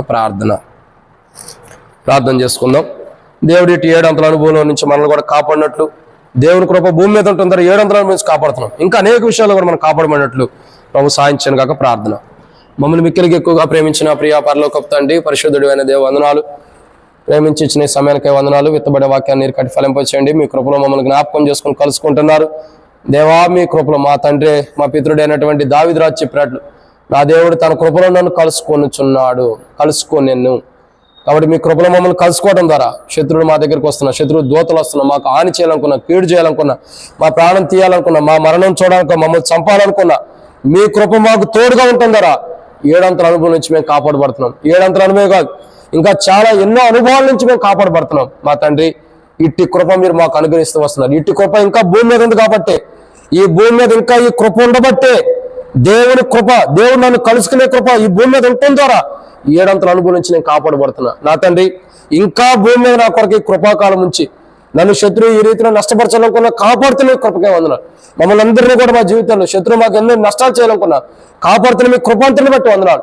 విత్తబడిన వాక్యములకు నీరు కట్టి ఫలింప చేయమని దేవా. ఇటువంటి శత్రువు ఇంకా మా భవిష్యత్తులో ఎన్నిచ్చి కీడు చేయాలనుకున్నా, శత్రువులాగా 7 అంతల అనుభవం ఏ శత్రువుని మాకు కీడు చేయాలనుకున్నా ఆ శత్రువు చేతుల నుంచి మమ్మల్ని కాపాడమని మీకు అప్పచెబుతూ, మీ కృపలో శత్రువు మాకు ఏ కీడు చేయాలనుకున్నా మీ కృపలో మమ్మల్ని కలుసుకుని ఆ కీడు నుండి మమ్మల్ని తప్పించమని బండ సందులో దాచిపెట్టమని ప్రభువైన యేసుక్రీస్తు నామములో శ్వాసంతో ప్రార్థిస్తున్నాం తండ్రి.